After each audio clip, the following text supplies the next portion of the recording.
नमस्कार दोस्तों, मैं अदिति। मैं आपको सुनाने जा रही हूँ दिव्य प्रकाश दुबे द्वारा लिखी गई ये पुस्तक अक्टूबर जंक्शन।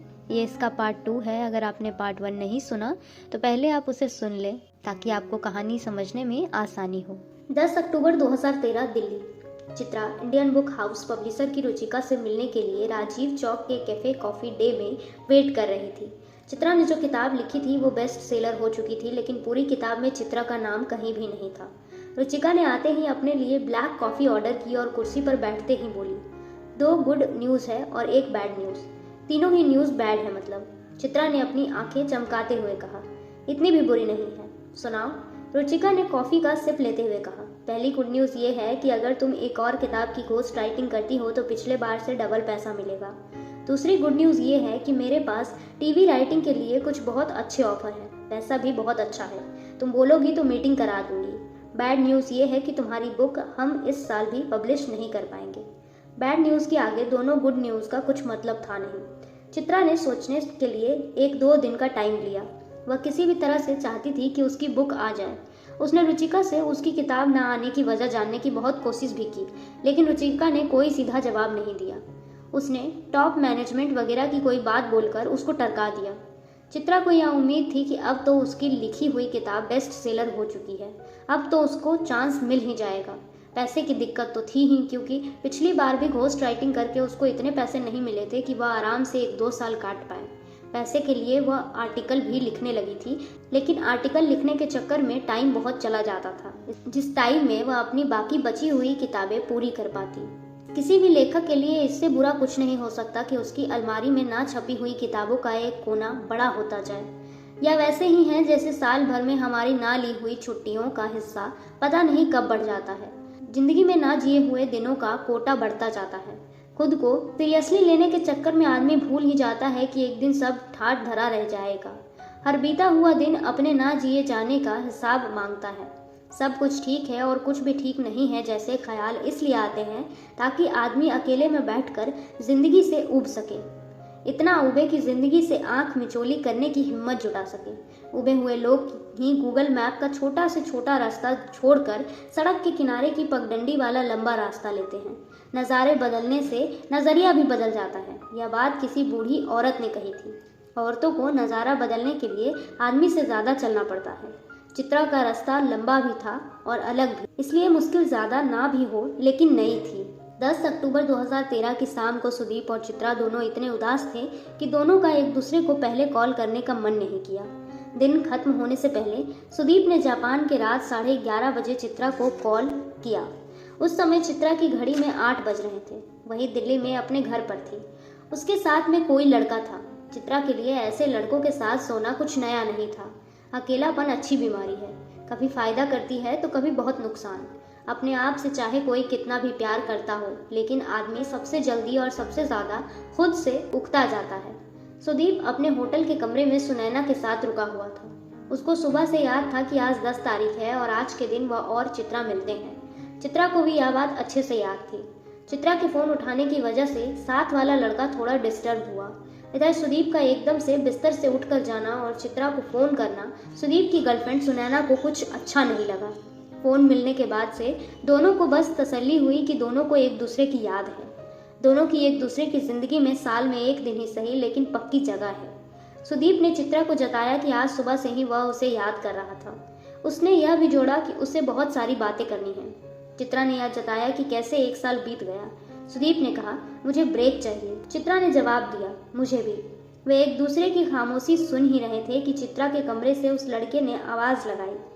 सुदीप को थोड़ा अजीब लगा। सुदीप ने तुरंत ही फ़ोन काट दिया।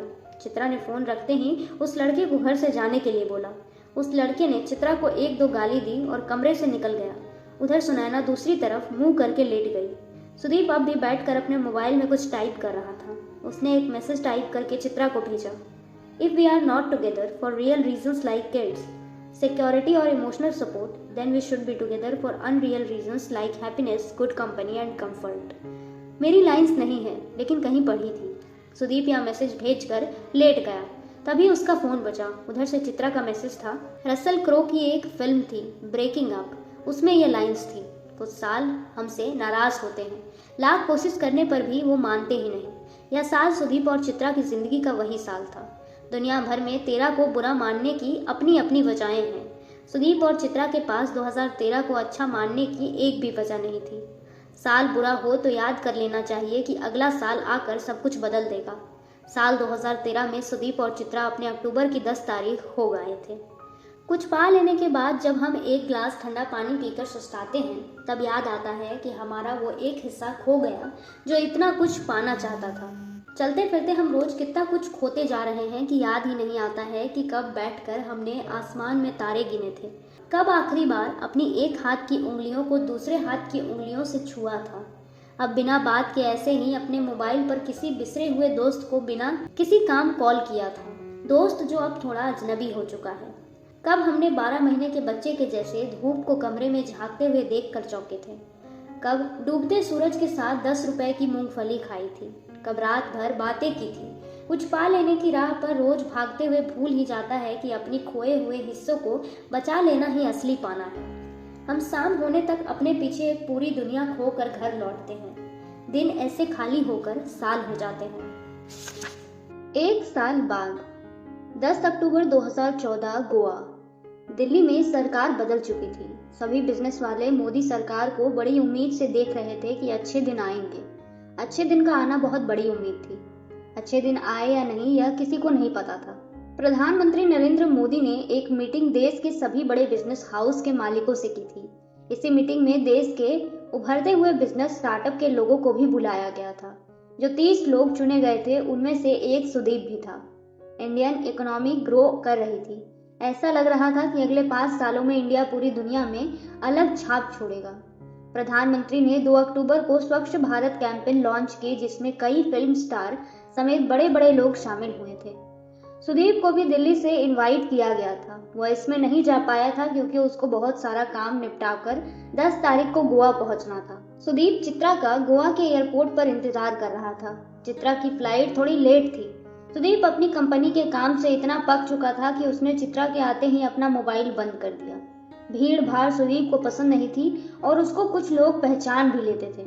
चित्रा के आते ही उसने चित्रा पर टॉन्ट कसते हुए पूछा, वो लड़का नहीं आया साथ तुम्हारे? उसको तो उसी दिन शाम को ही भूल गई थी। तुम सुनाओ, क्या हाल है तुम्हारी गर्लफ्रेंड के? क्या नाम था उसका?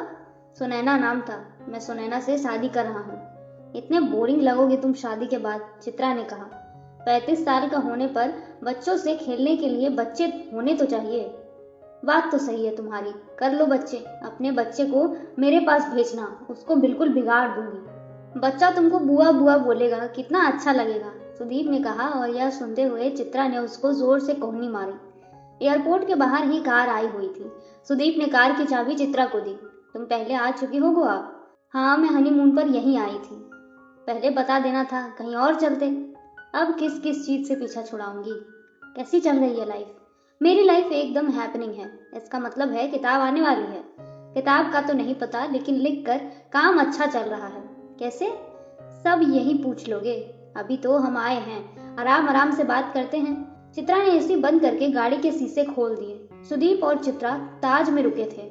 हालांकि चित्रा और सुदीप के बीच में आज तक कुछ ऐसा हुआ नहीं था। ना ही कभी चित्रा ने या फिर सुदीप ने ऐसी कोई भी कोशिश की थी जिससे ऐसा लगे कि वो एक दूसरे को छूना चाहते हैं। सुदीप और चित्रा कोई कॉलेज में जाने वाले या नई नई नौकरी वाले लड़का लड़की तो थे नहीं। चित्रा के शरीर की अपनी जरूरतें थी जो वह किसी न किसी के साथ सोकर पूरा कर लिया करती थी। सुदीप की अपनी एक स्टेबल गर्लफ्रेंड थी ही। होटल के कमरे में जाकर चित्रा ने टीवी ऑन करके गाना चला दिया और कूद कर बिस्तर पर पसर गई। सुदीप सुबह फ्लाइट के चक्कर में नहा नहीं पाया था, वह नहाने चला गया। चित्रा पहले से बहुत खूबसूरत लग रही थी। दोनों 2 साल बाद मिल रहे थे। सुदीप और चित्रा में अब इतनी समझ थी कि वो बिना शर्ट पहने उसके सामने आराम से आ रहा था। दोनों एक दूसरे की प्रेजेंस को लेकर कंफर्टेबल थे। जब तक सुदीप नहाकर निकला, चित्रा ने पूरा प्रोग्राम बना लिया था कि क्या क्या करना है। सुदीप ने निकलते ही कहा, बीच पर चलते हैं। चित्रा ने तुरंत कहा, नहीं, पहले चर्च। सुदीप ने अपने शॉर्ट्स पहने और सफेद टी शर्ट पहनकर बाल बनाते हुए बोला, तुम्हें पता है ना, तुम बहुत फिल्मी हो। अब हूं तो हूं, कौन सा साल भर उम्र भर तुम्हारे साथ रहना है, एक दिन की बात है। चित्रा अपने कपड़े लेकर बाथरूम में गई और चेंज करके जब लौटी तो सुदीप वहीं बैठा हुआ था जहां 2 मिनट पहले चित्रा लेटी हुई थी। चेंज करके आई हुई चित्रा बिल्कुल अलग दिख रही थी। उसने बस एक लंबी सी शर्ट पहनी हुई थी। अपने बैग से हेयर क्रीम निकालकर चित्रा ने अपने बालों पर लगाकर हाथ से बाल सही कर लिए। वह अपने बालों में कंघी नहीं करती थी। सुदीप ने कार की चाबी चित्रा की तरफ बढ़ाई। चित्रा ने कार की चाबी को अपने छोटे से बैग में रखा और कहा, हम कार से नहीं जा रहे, मैंने स्कूटी मंगवा ली है। यहाँ से बस 1 किलोमीटर दूर जाना है। रास्ते में सुदीप बार बार पेड़ से पत्तियां तोड़ रहा था। चित्रा उसको बार बार मना कर रही थी। जैसे वे धीरे धीरे चल रहे थे वैसे ही उनके बीच की बातें भी धीरे धीरे चल रही थी। 2 साल बाद मिलने की खुशी दोनों को थी।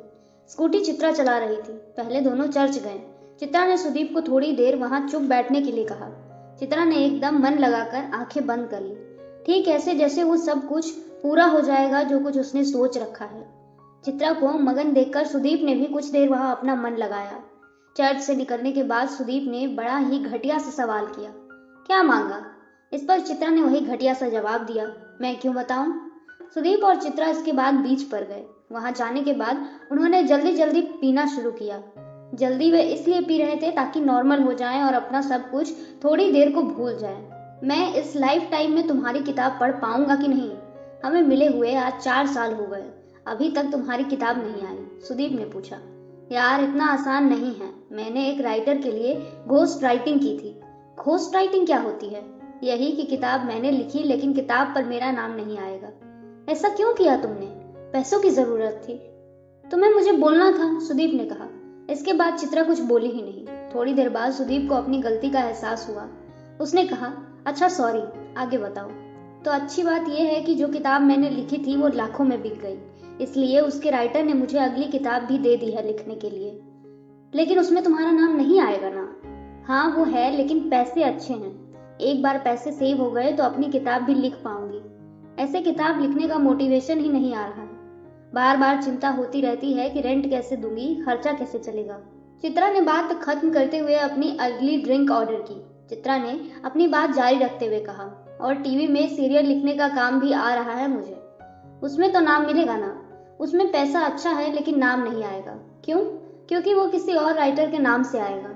टीवी राइटर के पास इतना काम है कि वो खुद नहीं पूरा कर सकते, इसलिए बाहर आउटसोर्स कर देते हैं। तुम इसलिए लिखना चाहती थी कि तुम्हें कोई भी नहीं जाने? नहीं। फिर ये क्यों कर रही हो?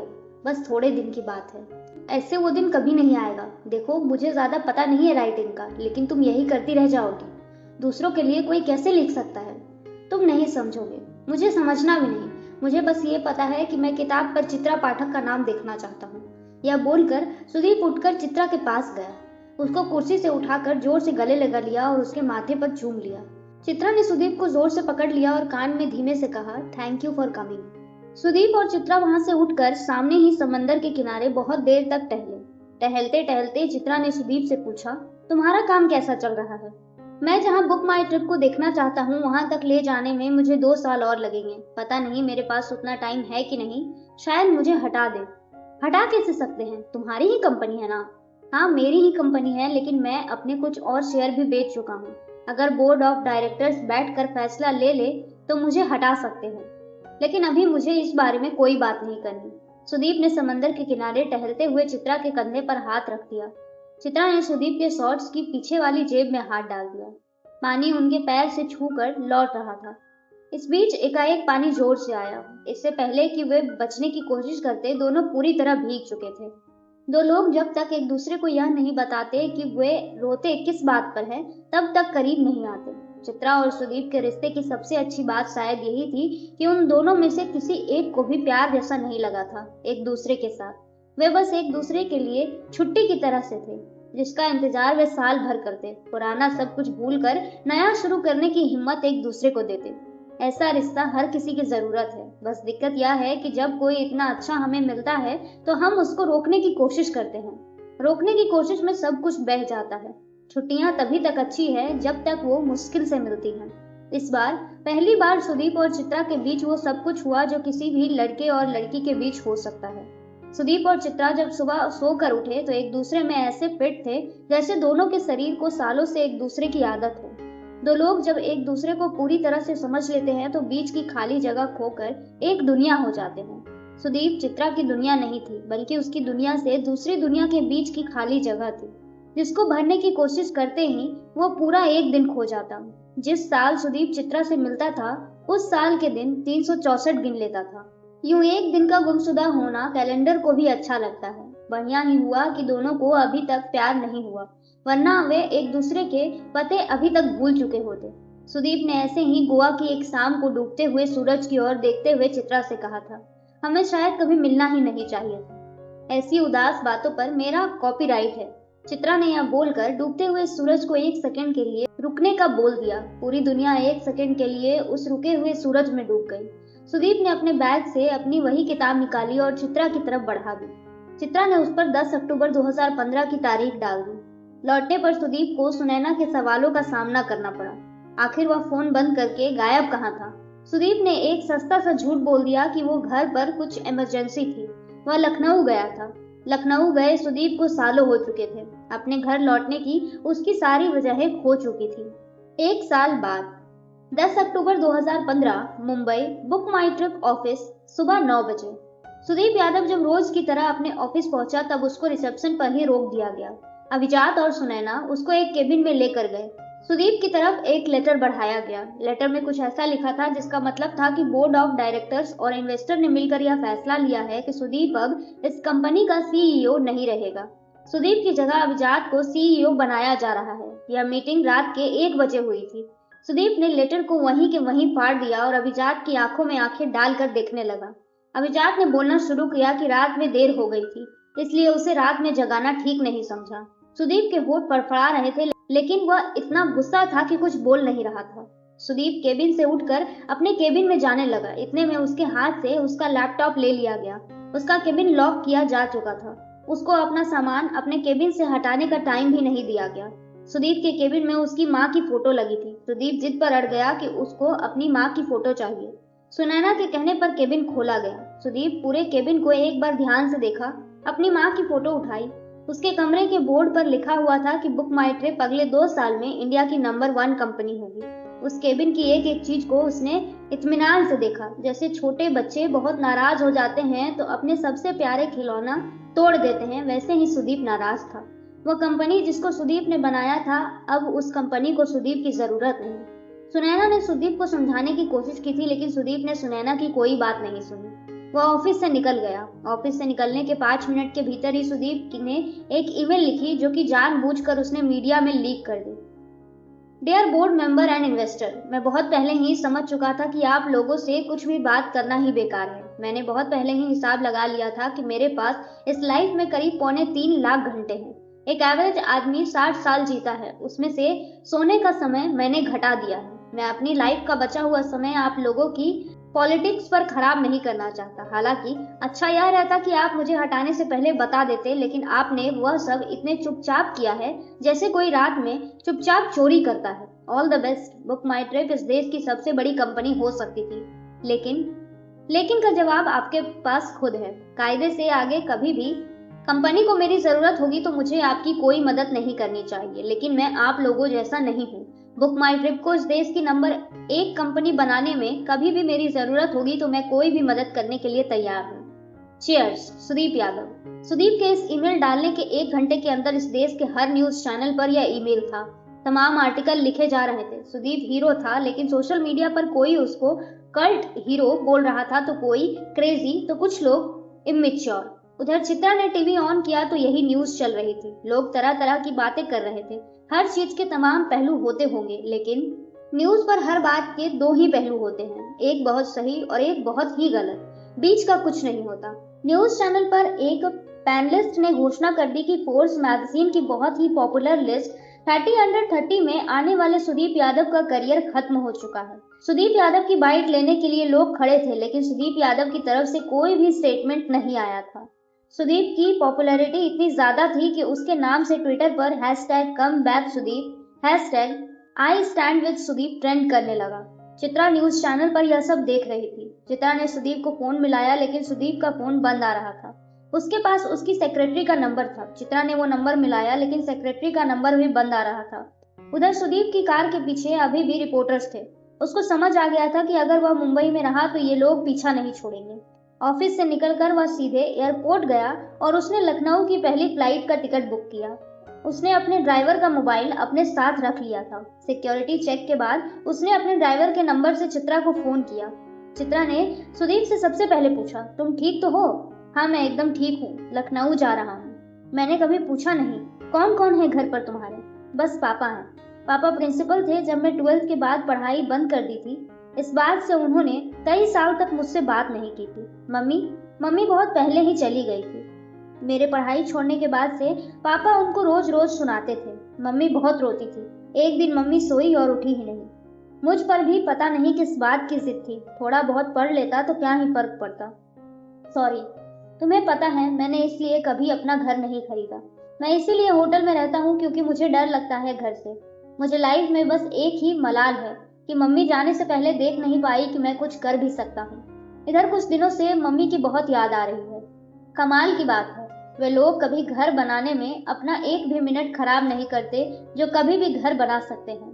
यह जानते हुए कि यहाँ हमेशा नहीं रहना, ऐसे में अपना घर बनाना और घर होना इस दुनिया का सबसे बड़ा धोखा है। यह भ्रम ऐसा ही है जैसे ट्रेन की सीट को आदमी हमेशा के लिए अपना समझे।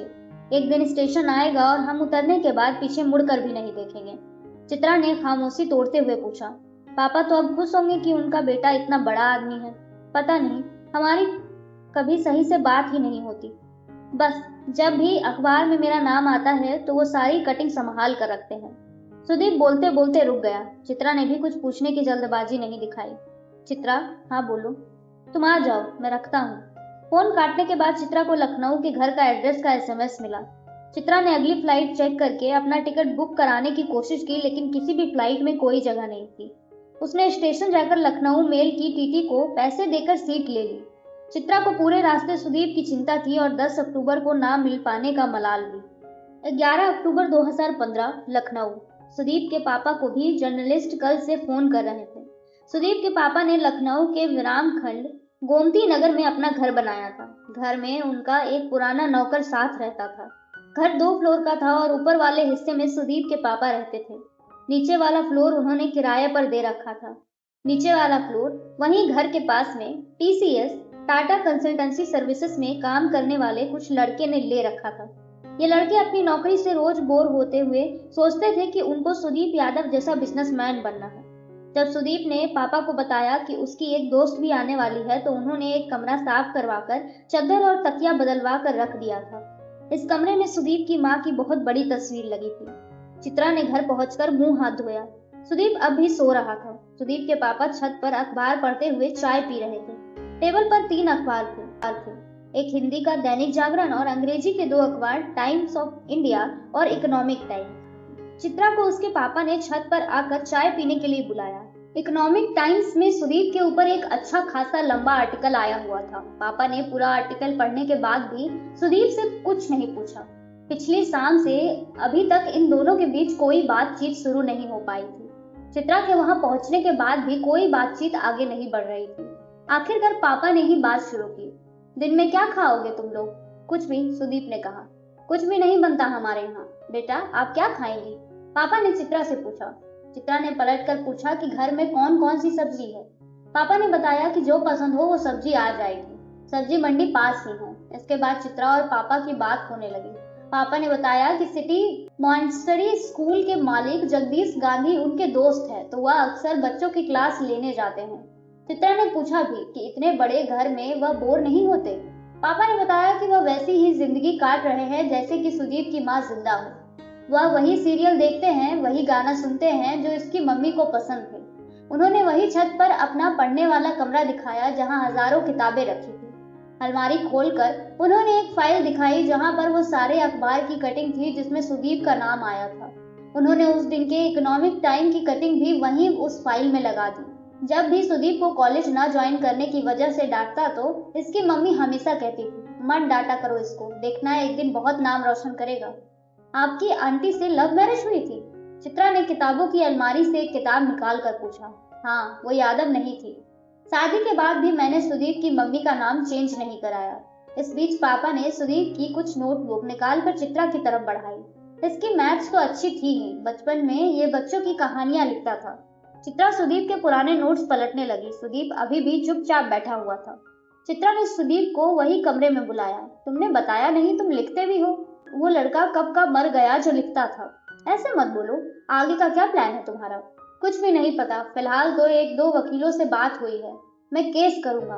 पापा अभी तक वहीं थे, वो वहां से यह कहकर निकल गए कि सब्जी लेने जा रहे हैं। नौकर कभी अच्छी सब्जी लेकर नहीं आता। मुझे पूरे घर में छत सबसे अच्छी लगती है। क्यों? क्योंकि आसमान रोज बदल जाता है। जैसे वो आज है ऐसा अब कभी नहीं होगा। जब भी आसमान में देखता हूँ तो सोचता हूँ कि उस पार की दुनिया कैसी होगी। उस पार कुछ है भी नहीं। जब मम्मी की याद आती है तो आसमान देखता हूँ। बचपन में जो कहानियां लिखता था वो भी ऐसे ही होती थी। मेरे सारे कैरेक्टर आसमान के उस तरफ रहते थे। सुदीप यह बोलने के बाद आकर दोबारा कुर्सी पर बैठ गया। उसने नौकर को फिर से 2 कप चाय बनाने के लिए कहा। कितने दिन हो लखनऊ में? चित्रा ने अखबार में कटा हुआ हिस्सा सुदीप को दिखाकर पूछा। अभी कुछ नहीं पता। कल बहुत दिनों बाद अच्छी नींद आई। ऐसी नींद कई सालों से नहीं आई थी। सुदीप उठकर किताब वाले कमरे में गया और अपनी नोटबुक उठाकर पढ़ने लगा जिसमें उसने कहानी लिख रखी थी। तुम तो इतना घोस्ट राइटिंग करती हो, कभी मेरी किताब भी पूरी कर दो। चित्रा ने उसके हाथ से नोटबुक लेकर अपने पास रख ली।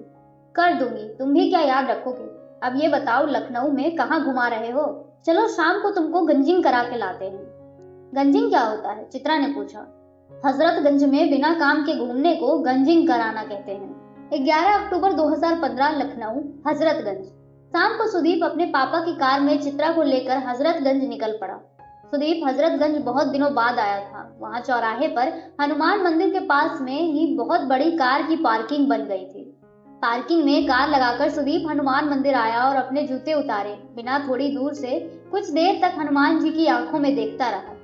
चित्रा वहीं पड़ोस में खड़ी होकर चौराहे पर आता जाता ट्रैफिक देख रही थी। इस वाले हनुमान जी की आंखें बिल्कुल असली लगती है।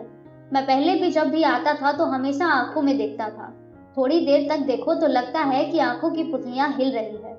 मम्मी हमेशा डांटती थी कि मैं जूते नहीं उतारता। ऐसा क्या खास है हजरतगंज में? चित्रा ने पूछा। थोड़ी देर टहलो, अपने आप समझ आ जाएगा। यहाँ सामने मोती महल पर बास्केट चाट खिलाते हैं तुम्हें। लखनऊ गए और बास्केट चाट नहीं खाई तो समझिए लखनऊ गए ही नहीं। चित्रा ने लाइफ में पहली बार बास्केट चाट खाई। चाट खाकर अभी वे थोड़ा आगे बढ़े ही थे कि इतने में सुदीप को एक गोलगप्पे वाला दिखा। सुदीप ने उसे बहुत देर तक ध्यान से देखा। सुदीप ने गोलगप्पे वाले से पूछा, भैया कॉलिन तालुकेदार स्कूल के बाहर आप ही ठेला लगाते थे ना? गोलगप्पे वाले ने बताया कि हाँ वही लगाता था। सुदीप ने चित्रा को बताया कि उसके स्कूल में यही भैया चाट का ठेला लगाते थे। गोलगप्पे वाले ने पूछा भी कि कौन से साल में थे भैया? सुदीप ने बताया कि आपने इतने लड़कों को चाट खिलाई है, कहाँ याद रहेगा। गोलगप्पे खाते हुए सुदीप ने बताया कि यह लव लेन है। वहाँ फुटपाथ पर टी शर्ट से लेकर मैक्सी तक बहुत कुछ मिल रहा था। थोड़ा आगे बढ़कर सुदीप को किताब की दुकान मिली जहाँ से वह किताब खरीदा करता था। चलते चलते सुदीप चौराहे के पास आ पहुंचा। यहाँ पहले मैफेयर नाम का पिक्चर हॉल हुआ करता था, लेकिन अब यहाँ ऑक्सफोर्ड लाइब्रेरी बन गई है। सुदीप हजरतगंज में आते ही क्लास 12 का एक लड़का हो गया था जो घूम घूम कर अपनी बिसरी हुई यादें समेट रहा था। चित्रा उसके साथ टहलते टहलते स्कूल जाने वाली एक लड़की हो गई थी जिसको बस अब से 2 घंटे बाद जिंदगी का पहला प्यार होने वाला था। चित्रा का अब तक खा खाकर पेट भर चुका था, लेकिन सुदीप ने फिर भी जबरदस्ती राम आसारे के यहाँ मिठाई खिला ही दी। पूरा हजरतगंज एक थीम पर ब्लैक एंड व्हाइट था। मायावती जब उत्तर प्रदेश की मुख्यमंत्री थी तो जो काम उन्होंने करवाए उनमें से एक यह था कि कम से कम हजरतगंज अब बहुत सुंदर लगने लगा था। अगर सुदीप को अभी अभिजात का फोन नहीं आया होता तो वह करीब करीब यह भूल ही चुका था कि ठीक एक दिन पहले वह सब कुछ खो चुका है। अभिजात ने उसको डांटा भी कि वह कहाँ गायब है। इन्वेस्टर बहुत नाराज है सुदीप से। वे उसको कुछ वन टाइम सेटलमेंट के पैसे देना चाहते थे, लेकिन सुदीप का व्यवहार ऐसा है कि उसको कुछ नहीं मिल रहा है। अभिजात ने बताया कि उसका जितना भी स्टेक था वो इन्वेस्टर ले रहे हैं। वह अब कंपनी के बारे में कोई भी स्टेटमेंट नहीं दे सकता। कंपनी के जितने भी कार्ड उसके नाम से चल रहे थे वे सीज कर दिए गए हैं।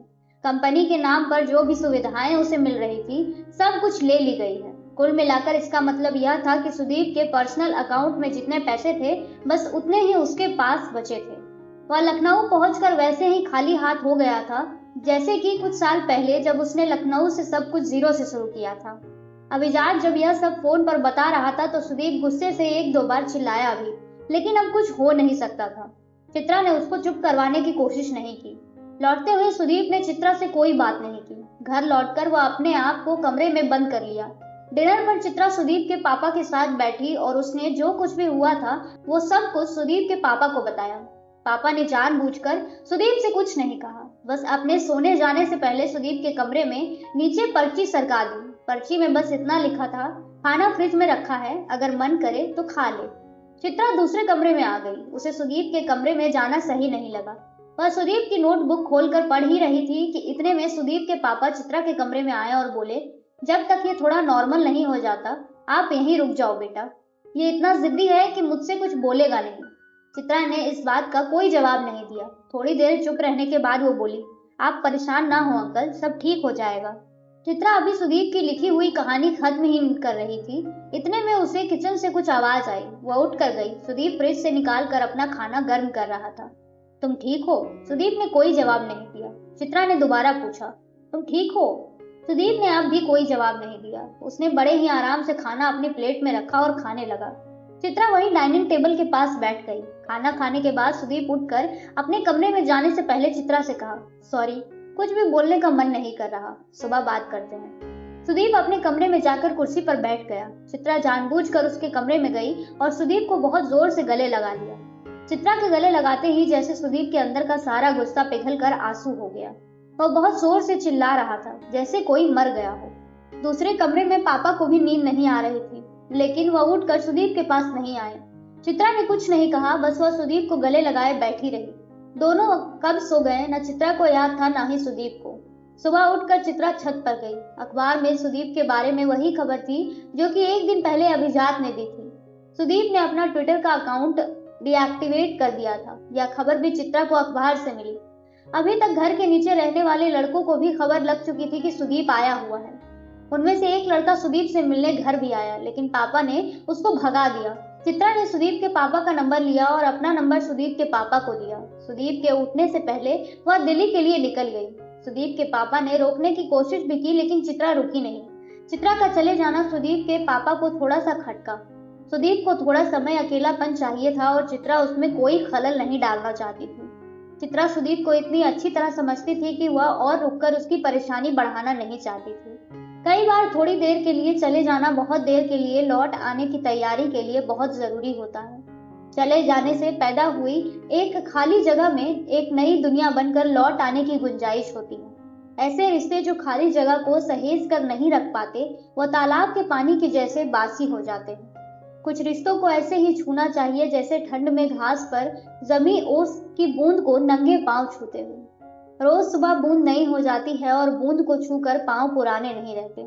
एक बूंद ओस, आंसू, नदी, समंदर और बरसात में ढलती हुई एक साल हो जाती है। एक साल बाद 10 अक्टूबर 2016 मुंबई। सुदीप अपनी ही कंपनी से अपने हिस्से के लिए केस लड़ रहा था। अभी मामला national Company Law Tribunal NCLT में पेंडिंग था। उसको समझ तो आ ही गया था कि उसको हटाने में अभिजात और सुनैना का भी बहुत बड़ा हाथ है। उसको अभिजात पर गुस्सा तो खूब आता, लेकिन वह अब इन सब बातों से आगे बढ़ चुका था। पिछले एक साल में उसका बहुत समय लखनऊ में पापा के पास बीता था। पापा से अब उसकी कुछ बात होना शुरू हुई थी। पापा कभी कभार चित्रा से भी फोन पर बात कर लेते थे। हालांकि वह कभी समझ नहीं पाए थे कि ये दोनों साल में बस एक दिन ही बात करते हैं। एक दिन किसी के नाम कर देना उम्र भर नाम कर देने जैसा है।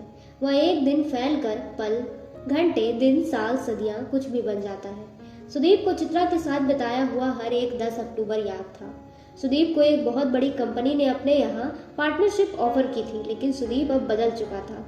वह किसी को कुछ प्रूफ नहीं करना चाहता था। नई कंपनी अच्छा कर रही थी, लेकिन सुदीप को अब मजा नहीं आ रहा था। वह बस अपनी पुरानी कंपनी में अपना हक चाहता था। वह यह चाहता था कि बस जितनी मेहनत उसने की थी वो वेस्ट ना हुई हो।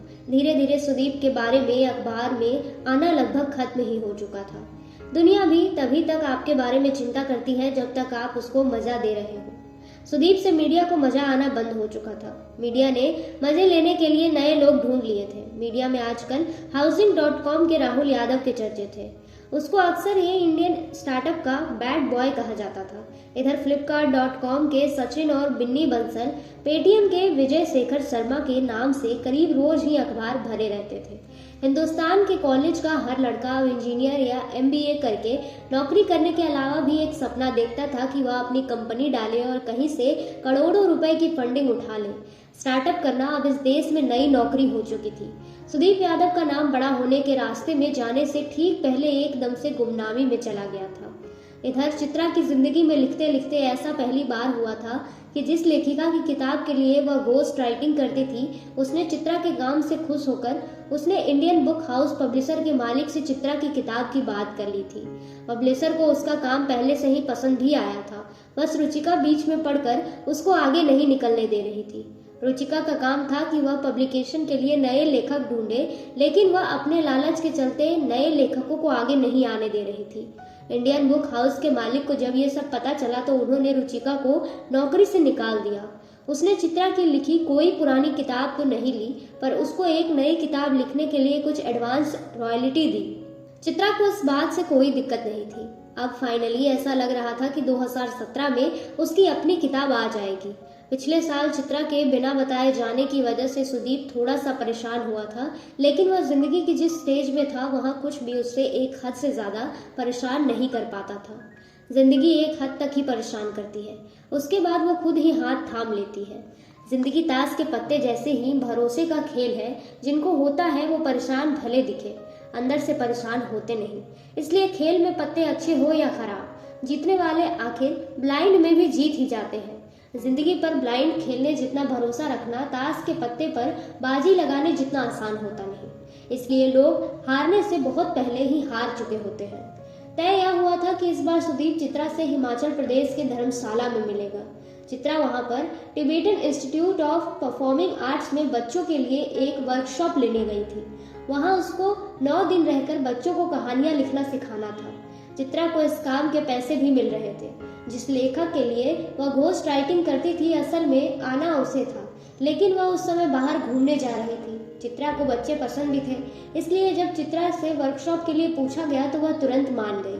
9 अक्टूबर को उस वर्कशॉप का आखिरी दिन था, लेकिन मौसम बहुत खराब हो जाने की वजह से वर्कशॉप एक दिन के लिए एक्सटेंड कर दी गई थी।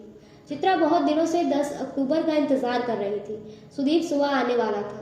बस दिक्कत यह थी कि चित्रा का दिन भर धर्मशाला में भटकने का प्लान था, लेकिन उसको उस दिन क्लास लेनी पड़ रही थी। सुदीप जब वहां पहुंचा तब यह पता चला कि उसको पूरा दिन बच्चों के साथ स्कूल में गुजारना है। सुदीप का चेहरा पिछले 1 साल में बहुत बदल चुका था। उसको चश्मा लग गया था, बाल हल्के से सफेद थे, बाल थोड़े से बिखरे हुए। वह भी बच्चों के साथ क्लास में पीछे जाकर बैठ गया। क्लास में करीब 20 बच्चे थे। बच्चों की उम्र 8 साल से 14 साल तक थी। चित्रा की क्लास लेने के तरीके से लग रहा था कि वह यही काम करने के लिए पैदा हुई है। चित्रा से सबकी बहुत अच्छी दोस्ती हो चुकी थी। चित्रा ने क्लास को आखिरी असाइनमेंट दिया कि सब लोग 2 घंटे बिना रुके एक कहानी लिखेंगे। यह असाइनमेंट देने के बाद चित्रा सुदीप के पास आई तो उसने भी कॉपी और पेन मांगा। बच्चों को लिखता देख वह भी अपने बचपन में पहुंच गया था। उसको अपनी आसमान के पार की दुनिया की याद आने लगी थी। उसका भी कुछ लिखने का मन कर गया। हम सब के अंदर एक किताब होती है, वो बात जो चैन से सोने नहीं देती, वो बात जो जागने के बाद ऑफिस के रास्ते में बार बार याद आती है, वो बात जो कॉलेज में बोरिंग लेक्चर के बीच में याद आती है, वो बात जो समंदर के किनारे टहलते हुए सबसे पहले आकर पैर से टकराती है, वो बात जो किसी पहाड़ी रास्ते पर किसी छुट्टी के दिन बार बार पेड़ से झांकती है। वही बात ही तो आपकी कहानी है। वो कहानी जो सबके दरवाजे पर कभी न कभी खटखटाती जरूर है, लेकिन उस आवाज पर ध्यान न देने की वजह से एक दिन वो आवाज चुप हो जाती है और कहानी पूरी होते हुए भी किताब अधूरी छूट जाती है। 2 घंटे होने से 15 मिनट पहले जब घंटी बजी तब सुदीप को ऐसा लगा जैसे कि वह किसी मेडिटेशन से उठा हो। उसको लगा कि वह लिख क्यों नहीं रहा था। उसके पूरे रास्ते की थकावट जैसे एक झटके में खत्म हो गई। चित्रा क्लास खत्म करके एक एक बच्चे से गले मिलकर उनको अपनी लिखी हुई कहानी उसे ईमेल करने को बोल रही थी। सुदीप अब भी अपनी लिखी हुई उस दुनिया में था, उस दुनिया में जैसे जादू से सब कुछ ठीक हो गया। जाने से पहले सब बच्चों ने चित्रा के साथ एक फोटो खिंचवाने की जिद की। यह फोटो सुदीप ने अपने मोबाइल से खींची। इतने में एक छोटी सी बच्ची आगे आई और बोली, अंकल आपके साथ भी फोटो खिंचवानी है। सुदीप ने पहले तो मना किया, लेकिन बच्ची के बार बार जिद करने पर वो टाल नहीं पाया। बच्चों ने सुदीप को चित्रा के पास खड़ा कर दिया। यह इकलौती फोटो थी जिसमें चित्रा और सुदीप साथ थे। दुनिया के किसी कागज पर उनका नाम साथ नहीं था। वे अभी तक गिनकर 20 दिन भी साथ नहीं रहे थे। क्लास से निकलकर चित्रा सुदीप के पास आई। सुदीप अब भी अपनी कहानी में और पहाड़ों में खोया हुआ था। स्कूल से निकलकर उन्होंने धीमे धीमे चलना शुरू किया। तो क्या? सुदीप ने कहा। मेरे पास एक गुड न्यूज है। दोबारा शादी कर रही हो? नहीं। फिर? 2017 में मेरी पहली किताब आ रही है। मुझे रॉयल्टी के पैसे एडवांस मिले हैं। क्या बात है! I am so happy for you. Sudeep ने चित्रा को गले लगा लिया। गले लगाए हुए चित्रा ने कहा, फाइनली। सुदीप ने प्यार से चित्रा के सिर पर हाथ सहलाकर उसके सारे बाल खराब कर दिए। किताब आते ही बेस्ट सेलर हो जाएगी तुम्हारी। अब कहाँ पहचानोगी तुम द चित्रा पाठक? पहचानूंगी कैसे नहीं? नहीं, राइटर का कोई भरोसा नहीं करना चाहिए। तुम भूल जाओगी। कभी फोन भी करूंगा तो बोलोगी, कौन सुदीप? चुप करो, मैं बहुत खुश हूँ। तुम सबसे पहले इंसान हो जिसको ये बात बता रही हूँ। एक खुशखबरी मेरे पास भी है वैसे। क्या सुनैना से शादी कर रहे हो? नहीं, सुनैना और अभिजात शादी कर रहे हैं। लेकिन अभिजात तो तुम्हारा दोस्त था ना? चित्रा ने थोड़ा सा चौंकते हुए पूछा। हाँ, दोस्त था, दोस्त है, चलता है, लाइफ है। तुम जा रहे हो शादी में? नहीं, मुझे नहीं बुलाया है। खैर, तुम खुशखबरी देने वाले थे। हाँ, वो तो मैं भूल गया। खुशखबरी ये है कि जो रिटायरमेंट में 35 वर्ष की उम्र में लेने वाला था, वो मैं अभी 32 साल में ही ले रहा हूँ। नई कंपनी को बड़ा कर दिया है, लेकिन अब वही सब कुछ बार बार करने का मन नहीं है। यह कहते हुए सुदीप ने हाथ चित्रा के कंधे पर रख दिया। वे बात करते हुए थोड़ा सा बाहर निकल आए थे। आसपास का व्यू बहुत अच्छा था। सुदीप रुककर पहाड़ों को, आसमान को अपनी आंखों में भरने लगा। यहाँ से थोड़ा आगे मैजिक व्यू कैफे है, बहुत अच्छी चाय मिलती है वहाँ। अच्छा, खैर तुम सही में रिटायर हो रहे हो? हाँ, बस हो गया मेरा। करोगे क्या? न तुमने शादी की न बच्चे। पता नहीं क्या करूँगा। तुम्हारे केस का क्या चल रहा है? केस चल रहा है। अगर तुम केस जीत गए तो कितने पैसे मिलेंगे? कंपनी की उस समय की वैल्यू पर है, लेकिन फिर भी गई से गई हालत में 240 करोड़ के ऊपर ही मिलने चाहिए। मैजिक व्यू कैफे आ चुका था। ओल्डेस्ट चाय shop since 1984 magic view cafe के नीचे लिखा था। यह बहुत ही छोटा सा कैफे था। ट्रैक पर आए हुए लोग वहां सुस्ता रहे थे। वहां पहुंचने वाले किसी भी लड़के या लड़की को कोई जल्दी नहीं थी। ना ही ऑर्डर देने वाले को कोई जल्दी थी, ना ही ऑर्डर लेने वाले को। इस दुनिया की आधे से ज्यादा परेशानियों की वजह एक ही है, जल्दबाजी। चित्रा और सुदीप को न दोस्ती की जल्दी थी, ना ही प्यार की। यह कहानी अगर केवल दोस्ती की होती तो वे ऐसे बार बार मिलते ही नहीं। अगर यह कहानी प्यार की होती तो यह दुनिया की सबसे बोरिंग कहानी होती। मैं पूरे लाइफ में अगर सारी किताबें भी बेस्ट सेलर लिख दूं तो भी मैं कभी 240 तो क्या 24 करोड़ भी ना बना पाऊंगी। चित्रा ने चाय का ऑर्डर देते ही कहा। सुदीप अब भी व्यू का मजा ले रहा था। चित्रा, अगर मान लो तुम्हें एक भी पैसा ना मिले, तुम्हारी एक भी किताब ना बिके, तो क्या तुम लिखना छोड़ दोगी? नहीं, मैं फिर भी लिखूंगी। तो बस फिर पैसे का मत सोचो। मैंने अपनी कंपनी इसलिए नहीं बनाई थी कि मैं करोड़पति हो जाऊंगा। चाय आ चुकी थी। चाय की भाप आसमान के बादल को पिघला रही थी। चित्रा खुश थी कि 10 अक्टूबर को वह सुदीप के साथ थी। खैर, ये बताओ क्या करोगे इतने पैसों का? चित्रा ने चाय के गिलास को दोनों हाथों से पकड़कर घूंट लिया। तुम्हें चाहिए तुम ले लेना। इतना तो है ही कि काम चल जाए। वैसे भी कौन सी मेरी शादी हुई है कि बीवी के सामने नखरे करूं और नखरे झेलूं। इसलिए तो रिटायर हो रहा हूँ। सोच तो लो, रिटायरमेंट के बाद करोगे क्या? क्या पता अपनी बचपन की कहानियां पूरी करो। धर्मशाला से चलने से पहले सुदीप ने चित्रा को मुराकामी की किताब दी। लिख दो डेट, अगले साल तक तो तुम बड़ी राइटर हो जाओगी, फिर कहाँ टाइम मिलेगा। चित्रा ने किताब लेकर उस पर 10 अक्टूबर 17 की तारीख डाली और कहा, अगले साल मैं अपनी किताब पर डेट लिखूंगी। किताब पर डेट लिखते हुए चित्रा की नजर बुक मार्क पर गई। जिस पेज पर बुक मार्क लगा था उसमें एक लाइन अंडरलाइन थी।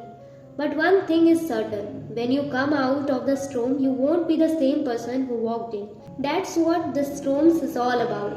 इस एक साल में बहुत सारा पानी और थोड़ी बहुत दुनिया बह गई थी। एक साल बाद 10 अक्टूबर 2017 चित्रा की किताब फरवरी में आने वाली थी, लेकिन किताब फाइनल होते होते लॉन्च टल गया। किताब अब मई महीने में आ रही थी। उसी समय अमीश त्रिपाठी की नई किताब सीता आने वाली थी। किताब आने पर उसने किताब की एक कॉपी सुदीप के पापा को भिजवाई और साथ में एक नोट भी भेजा। अंकल, मुझे लखनऊ किताब के टूर पर आना है। आऊंगी तो पक्का मिलूंगी।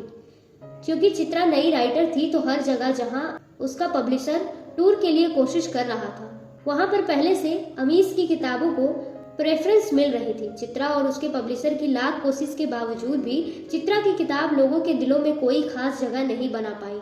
वैसे भी जगह तो तब बनती जब वह किताब सही से प्रमोट कर पाती। अब जाकर चित्रा को समझ आया कि किताब लिखना एक चीज है और किताब को मार्केट में बेचना, लोगों तक पहुंचाना अलग। चित्रा जितना जोर लगा सकती थी उसने लगा लिया था। उसको पब्लिशर ने सजेस्ट भी किया कि वह किसी बड़े स्टार से किताब का लॉन्च कराए, लेकिन यह सब करना चित्रा के लिए असंभव था। ऐसा नहीं था कि चित्रा की किताब खराब थी। अमेज़न और गुड रीड पर किताब के जितने भी रिव्यू थे वो पॉजिटिव थे। बात बस यह थी कि उसकी किताब बहुत कम लोगों तक पहुंची। चित्रा की लाइफ का सबसे बड़ा सपना अब चूर चूर हो चुका था। शुरू में 2-3 महीने तो पब्लिशर का फोन भी आता था, लेकिन उसके बाद पब्लिशर का फोन आना भी बंद हो गया। असल में हिंदुस्तान में जब भी कोई किताब लिखना शुरू करने की सोचता है तो उसको यही लगता है कि जब उसकी किताब आएगी तो लोग लाइन लगा कर किताब खरीदेंगे। जहां वह बोलने जाएगा वहां ऑटोग्राफ के लिए भीड़ लग जाएगी। कमाल की बात है, सोशल मीडिया और YouTube, Netflix, Amazon prime video के डिस्ट्रैक्शन के बाद पहले तो किताब पूरी कर लेना अपने आप में एक बड़ा काम है। उस पर से किताब आ जाना ही अपने आप में इतनी बड़ी बात हो जाती है कि किताब बिकने तक आदमी के अंदर इतना जस नहीं बचता कि मेहनत कर पाए। चित्रा किताब के ना चलने की वजह से टूट गई थी। कितने साल से उसने सोच कर रखा था किताब आने के बाद से उसकी जिंदगी बदल जाएगी। किताब पता नहीं कब से उसके अंदर पल रही थी। किताब का मर जाना ऐसे ही था जैसे उसको कोई बच्चा छोड़ कर चला गया हो। इस बार वह सबसे ज्यादा बेसब्री से अक्टूबर का इंतजार कर रही थी। उसका सुदीप से लिपट कर जोर से रोने का मन था। उसने 9 तारीख की रात में सुदीप से बात की तो पता चला कि उसका केस का फैसला आना है। उसको कोर्ट जाना पड़ेगा। तुम बोलो तो आ जाऊं मैं, जैसा तुम्हारा मन करे, सुदीप ने कहा। उसने ना किताब के बारे में कुछ पूछा ना ही चित्रा का हाल लिया। चित्रा को थोड़ा बुरा लगा, लेकिन जब पहली बार चित्रा और सुदीप मिले थे उसके बाद से शायद यह पहली बार था जब दोनों को एक दूसरे की सबसे ज्यादा जरूरत थी। चित्रा ने फ्लाइट बुक की और वो सीधे ही कोर्ट पहुंची। Sudeep court National Company Law Tribunal NCLT में अपने फैसले का इंतजार कर रहा था। आज ही उसकी लाइफ का सबसे बड़ा फैसला आना था। इस बड़े फैसले के मद्देनजर मीडिया की अच्छी खासी भीड़ इकट्ठा थी। हालांकि सुदीप अब किसी भी सोशल मीडिया के प्लेटफॉर्म पर नहीं था। 1-2 रिपोर्टरों ने उसका व्यू जानने की कोशिश की, लेकिन सुदीप ने कोई भी जवाब नहीं दिया। सुदीप कोर्ट रूम के बाहर बेंच पर बैठा इंतजार कर रहा था। सुदीप ने आज अपनी कंपनी बुक माई ट्रिप की टी-शर्ट पहनी हुई थी। सुदीप ने बुक माई ट्रिप की टी-शर्ट पहनी है, यह खबर न्यूज में जाने लगी। चित्रा आ चुकी थी। वह चुपचाप आकर सुदीप के पड़ोस में बैठ गई। बेंच पर बैठे बैठे सुदीप ने चित्रा को गले लगा लिया। सुदीप के वकील ने खबर दी कि अब से 20 मिनट बाद फैसला आ जाएगा। सुदीप बिल्कुल धीर, गंभीर, शांत था, जैसे कि फैसले से उसको कोई फर्क नहीं पड़ने वाला था। वह किसी से नजर नहीं मिला रहा था। उसकी नजरें जमीन की ओर ही टिकी थी। किताब अच्छी थी तुम्हारी, सुदीप ने कहा। क्या फर्क पड़ता है, किताब फ्लॉप तो हो गई, चित्रा ने जवाब दिया। अगली किताब लिख रही हो या नहीं? नई किताब का एक ड्राफ्ट पूरा हो गया है। गुड, इस बार किताब छपने से पहले मुझे भेजना। सुदीप के वकील ने सुदीप को अंदर बुलाया। चित्रा भी साथ अंदर आई। सुदीप ने चित्रा का हाथ पकड़ लिया। बुक माई ट्रिप के कुछ ऑफिसर के साथ अभिजात और सुनैना भी आए हुए थे। सुदीप ने अभिजात और सुनैना को गले लगाया और बोला, congratulations, wish you guys an amazing married life. अभिजात और सुनैना दोनों ही सुदीप से आंखें नहीं मिला पा रहे थे। माहौल खिंचा हुआ था। सुदीप ने अपनी जेब से एक कागज निकालकर अभिजात की तरफ बढ़ाया। सुदीप ने बुक माई ट्रिप को आगे ले जाने के लिए बहुत सारी चीजें सोची हुई थी। उसने वो सब कुछ लिखकर अभिजात को दे दिया। ये शायद से कुछ काम आए। सुदीप ने चित्रा की तरफ देखा और बोला, बुक माई ट्रिप दुनिया में ट्रैवल की 10 सबसे बड़ी कंपनी में से एक हो सकती है। मुझे पूरा विश्वास है कि तुम इसको वहां तक लेकर जरूर जाओगे। ऑल द वेरी बेस्ट अभिजात। अभिजात के पास इसके जवाब में कहने के लिए कुछ नहीं था। सुनैना चित्रा की तरफ देखकर यह पता लगाने की कोशिश कर रही थी कि यह है कौन। इसको कभी पहले नहीं देखा। सुदीप और सुनैना की आपस में कोई बात नहीं हुई। वकील ने सबको बैठने के लिए कहा। जज साहब फैसला सुनाने वाले थे। फैसला सुनाने से पहले जज साहब ने सुदीप को बुलाया और पूछा, कभी लॉटरी का टिकट खरीदा है आपने? सुदीप ने जवाब दिया, सर लॉटरी पर कभी भरोसा ही नहीं रहा और मैं लखनऊ का रहने वाला हूँ, वहाँ लॉटरी पर बैन भी है। जज साहब सुदीप की बात सुनकर हंसे और फैसला पढ़ने लगे। सुदीप फैसले के दरमियान जमीन में देख रहा था। चित्रा ने उसका हाथ पकड़ा हुआ था। जैसे जैसे फैसला सुनाया जा रहा था वैसे वैसे पूरा कोर्ट रूम शांत होता जा रहा था। कोर्ट रूम में पिन ड्रॉप साइलेंस हो गया था। फैसले के हिसाब से जिस तरह से सुदीप को उसकी कंपनी से बेदखल किया गया था वो गलत था। सुदीप अब भी कंपनी के 15% का मालिक था, जिसकी वैल्यू आज की तारीख में कंपनी के वैल्यू के हिसाब से डिसाइड होनी थी। आज की वैल्यू के हिसाब से सुदीप को लगभग 310 करोड़ रुपए मिलने वाले थे। फैसले में यह भी कहा गया कि वह चाहे तो कंपनी में काम कर सकता है। सुदीप ने तुरंत ही इसके लिए मना कर दिया। बुक माई ट्रिप को अब वह पीछे छोड़ चुका था। फैसला सुनते ही सुदीप के वकील उछल पड़े। चित्रा ने खुशी से सुदीप को गले लगा लिया। सुदीप ने कोई ज्यादा रिएक्शन नहीं दिया। वह उठकर अभिजात के पास गया और उससे हाथ मिलाया।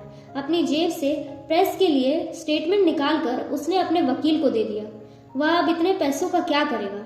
क्या वह कोई नई कंपनी डालेगा? इसका कोई भी जवाब किसी के पास नहीं था। सुदीप एक बार फिर से हीरो था। बहुत दिनों बाद इतने कैमरे उसके पीछे भाग रहे थे। वह नो कमेंट्स बोलकर वहां से निकल गया। अगले दिन सुबह न्यूज़पेपर की हेडलाइन थी कि सुदीप यादव ने अपने कुल रुपयों का 80% 2 हिस्सों में बांट देने का वादा किया है। पहला 40% का हिस्सा यानी कि 121 करोड़ रुपए अपनी कंपनी के शुरुआती लोगों को मिलेंगे और दूसरा 40% का हिस्सा दान में कुछ एक एनजीओ को मिलेगा। बचे हुए 20% उसने अपने पास रखे थे। अपने प्रेस स्टेटमेंट की आखिरी लाइन में सुदीप ने लिखा था, I am just 32 and it's too early in life to get serious about money etcetera. मेरी उम्र अभी केवल 32 साल है। रुपयों को लेकर सीरियस होने के लिए पूरी जिंदगी पड़ी है। सुदीप बुक माई ट्रिप में काम करने वाले हर एक इंसान का हीरो था। अखबार में, सोशल मीडिया पर लोग सुदीप के बारे में केवल कयास लगा रहे थे कि वह नई कंपनी डाल रहा है। हर न्यूज चैनल की अपनी अखबारें थी और हर अखबार के हिसाब से हर खबर सही थी। चित्रा सुदीप के साथ ही ताज में रुकी हुई थी। सुदीप ने सुबह के अखबार भी नहीं देखे थे। चित्रा ही उसे देख देखकर सब बता रही थी। सुदीप अब हल्के मूड में था, जैसे कोई बोझ उतर गया हो। सुदीप को कभी अपने पापा को किसी भी चीज की खबर करता नहीं। वैसे भी सुदीप ने अपना नंबर बंद कर दिया था। चित्रा ने ही सुदीप के पापा को कॉल करके बात की थी और फोन सुदीप की तरफ बढ़ा दिया था। पापा से बात करते हुए सुदीप अपनी कुर्सी से उठ गया था। पूरी बातचीत में बस चित्रा को हाँ हूँ ही सुनाई पड़ा था। पापा ने फोन रखने से पहले चित्रा को फोन देने को कहा। चित्रा के फोन लेते ही पापा ने चित्रा से कहा, बेटा लखनऊ को अपना ही घर समझो। अच्छा लगा था तुम आई थी। जब भी मौका लगे घर आओ। चित्रा ने भी तुरंत आने का वादा कर लिया था और मजाक मजाक में बोली थी, अंकल आप चिंता मत करिए, मैं स्कूल खोलूंगी तो आपको ही प्रिंसिपल बनाऊंगी। चाय की चुस्की लेते हुए चित्रा ने पूछा, तुम केस हार जाते तो क्या? कुछ नहीं, यही तो पॉइंट है। क्या पॉइंट? यही कि केस हारने जीतने से फर्क नहीं पड़ता, लेकिन तुम केस तो इतना डेस्परेटली जीतना चाहते थे। हाँ चाहता था, केवल इसलिए क्योंकि मैंने वो कंपनी खड़ी की है। मेरा हिस्सा थी मेरी कंपनी। मुझे ज्यादा खुशी होती है अगर मैं अब भी उस कंपनी में काम कर पाता, लेकिन अब फर्क नहीं पड़ता। सुदीप ने चाय की आखिरी चुस्की लेते हुए जवाब दिया। तो अब क्या? अब क्या करोगे?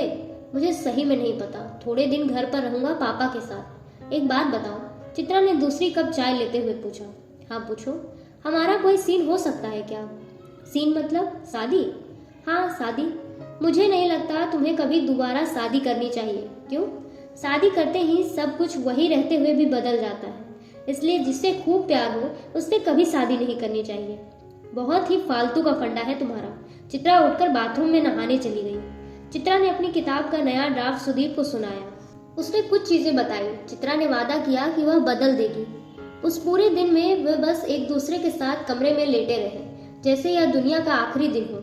उनकी आंखें कुछ देर के लिए कमरे में छत हो गई थी, कुछ देर के लिए कमरे की खिड़की और कुछ देर के लिए बांद्रा के समंदर में डूबते हुए सूरज में पिघलती हुई शाम हो गई।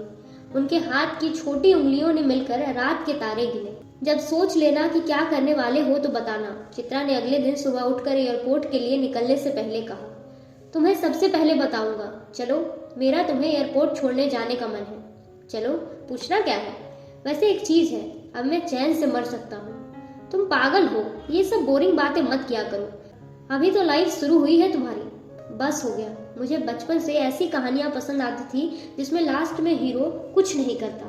असल में हम में से ज्यादातर लोग ऐसे ही हैं जो कभी तो चाहकर कभी ना चाहकर जिंदगी में कुछ उखाड़ नहीं पाते। मैं बचपन की कहानी के राजकुमार जैसा नहीं हूँ। मुझे मालूम है अगर मैं एक नॉर्मल लाइफ जीता, एक अच्छे कॉलेज में जाकर एक अच्छी नौकरी करके शादी करता, तो भी मैं इतना ही बोर होता लाइफ से जितना कि अब हो। लाइफ को लेकर कितना नेगेटिव अप्रोच है तुम्हारा। चित्रा ने सुदीप की कहानी पर हाथ मारते हुए कहा और अपने पर्स से सेब निकालकर एक बाइट लेकर सुदीप की ओर बढ़ाया। नेगेटिव नहीं है, मुझे ये सब बोरिंग बातें करनी ही नहीं है तुमसे। तुम नॉर्मल हो ना, तब बात करना ये सब। अभी कल तुम इतना बड़ा केस जीते हो और कैसी बहकी बहकी बातें कर रहे हो। बचे हुए रास्ते के दौरान चित्रा ने अपना पूरा ध्यान सेब पर लगाया और पूरे टाइम वह सुदीप की हथेली पकड़कर सहलाती रही। चित्रा और सुदीप दोनों के हाथ की छोटी उंगलियां सुदीप और चित्रा से नाराज थी। एयरपोर्ट पहुंचकर चित्रा ने कहा, इस बीच अगर दिल्ली आना हो तो मिलना। कोशिश करूंगा, तुम जल्दी से अपनी किताब पूरी करो। सुदीप ने चित्रा को छोड़ने से पहले उसको गले लगाकर उसके माथे पर चूमा। रास्ते भर चित्रा सोचती रही कि ऐसा तो नहीं है कि वह सुदीप के साथ हमेशा के लिए रह सकती है। वह शायद सही से सोच नहीं रहा इस बारे में। फिर दूसरा ख्याल आता है कि नहीं, एक बार वह शादी से बाहर आ चुकी है, दोबारा वही गलती करने का मतलब नहीं है। सुदीप एयरपोर्ट से लौटते हुए यही सोच रहा था कि चित्रा से इतनी अच्छी केमिस्ट्री है, इसलिए वह उससे कभी शादी करने का सोचेगा भी नहीं। वह चाहता था कि चित्रा की अगली किताब हिट हो जाए। ऐसा बहुत ही कम होता है जब हम दूसरे का केवल और केवल अच्छा सोच पाए। चित्रा और सुदीप के बीच ऐसा कुछ हुआ था। 2017 इतना भी बुरा साल नहीं था। 2017 के दिसंबर तक चित्रा ने अपनी किताब पूरी कर ली थी। सुदीप 10 दिन के लिए नासिक में विपासना ध्यान के लिए चला गया था। विपासना ध्यान यह गौतम बुद्ध द्वारा बताई गई एक बौद्ध योग साधना है। विपासना का अर्थ है विशेष प्रकार से देखना। एक साल बाद 10 अक्टूबर 2018। चित्रा। यह वो साल था जिसका इंतजार आज तक चित्रा ने किया था। उसकी किताब मार्च में आई और किताब के आने के साथ ही किताब किसी जादू की तरह बिकना शुरू हो गई थी। किताब आने के 1 महीने के भीतर ही उसको दुनिया भर से बुलावे आने लगे। चित्रा की किताब खास करके 15 से 25 साल वाले लड़के लड़कियों को बहुत पसंद आ रही थी।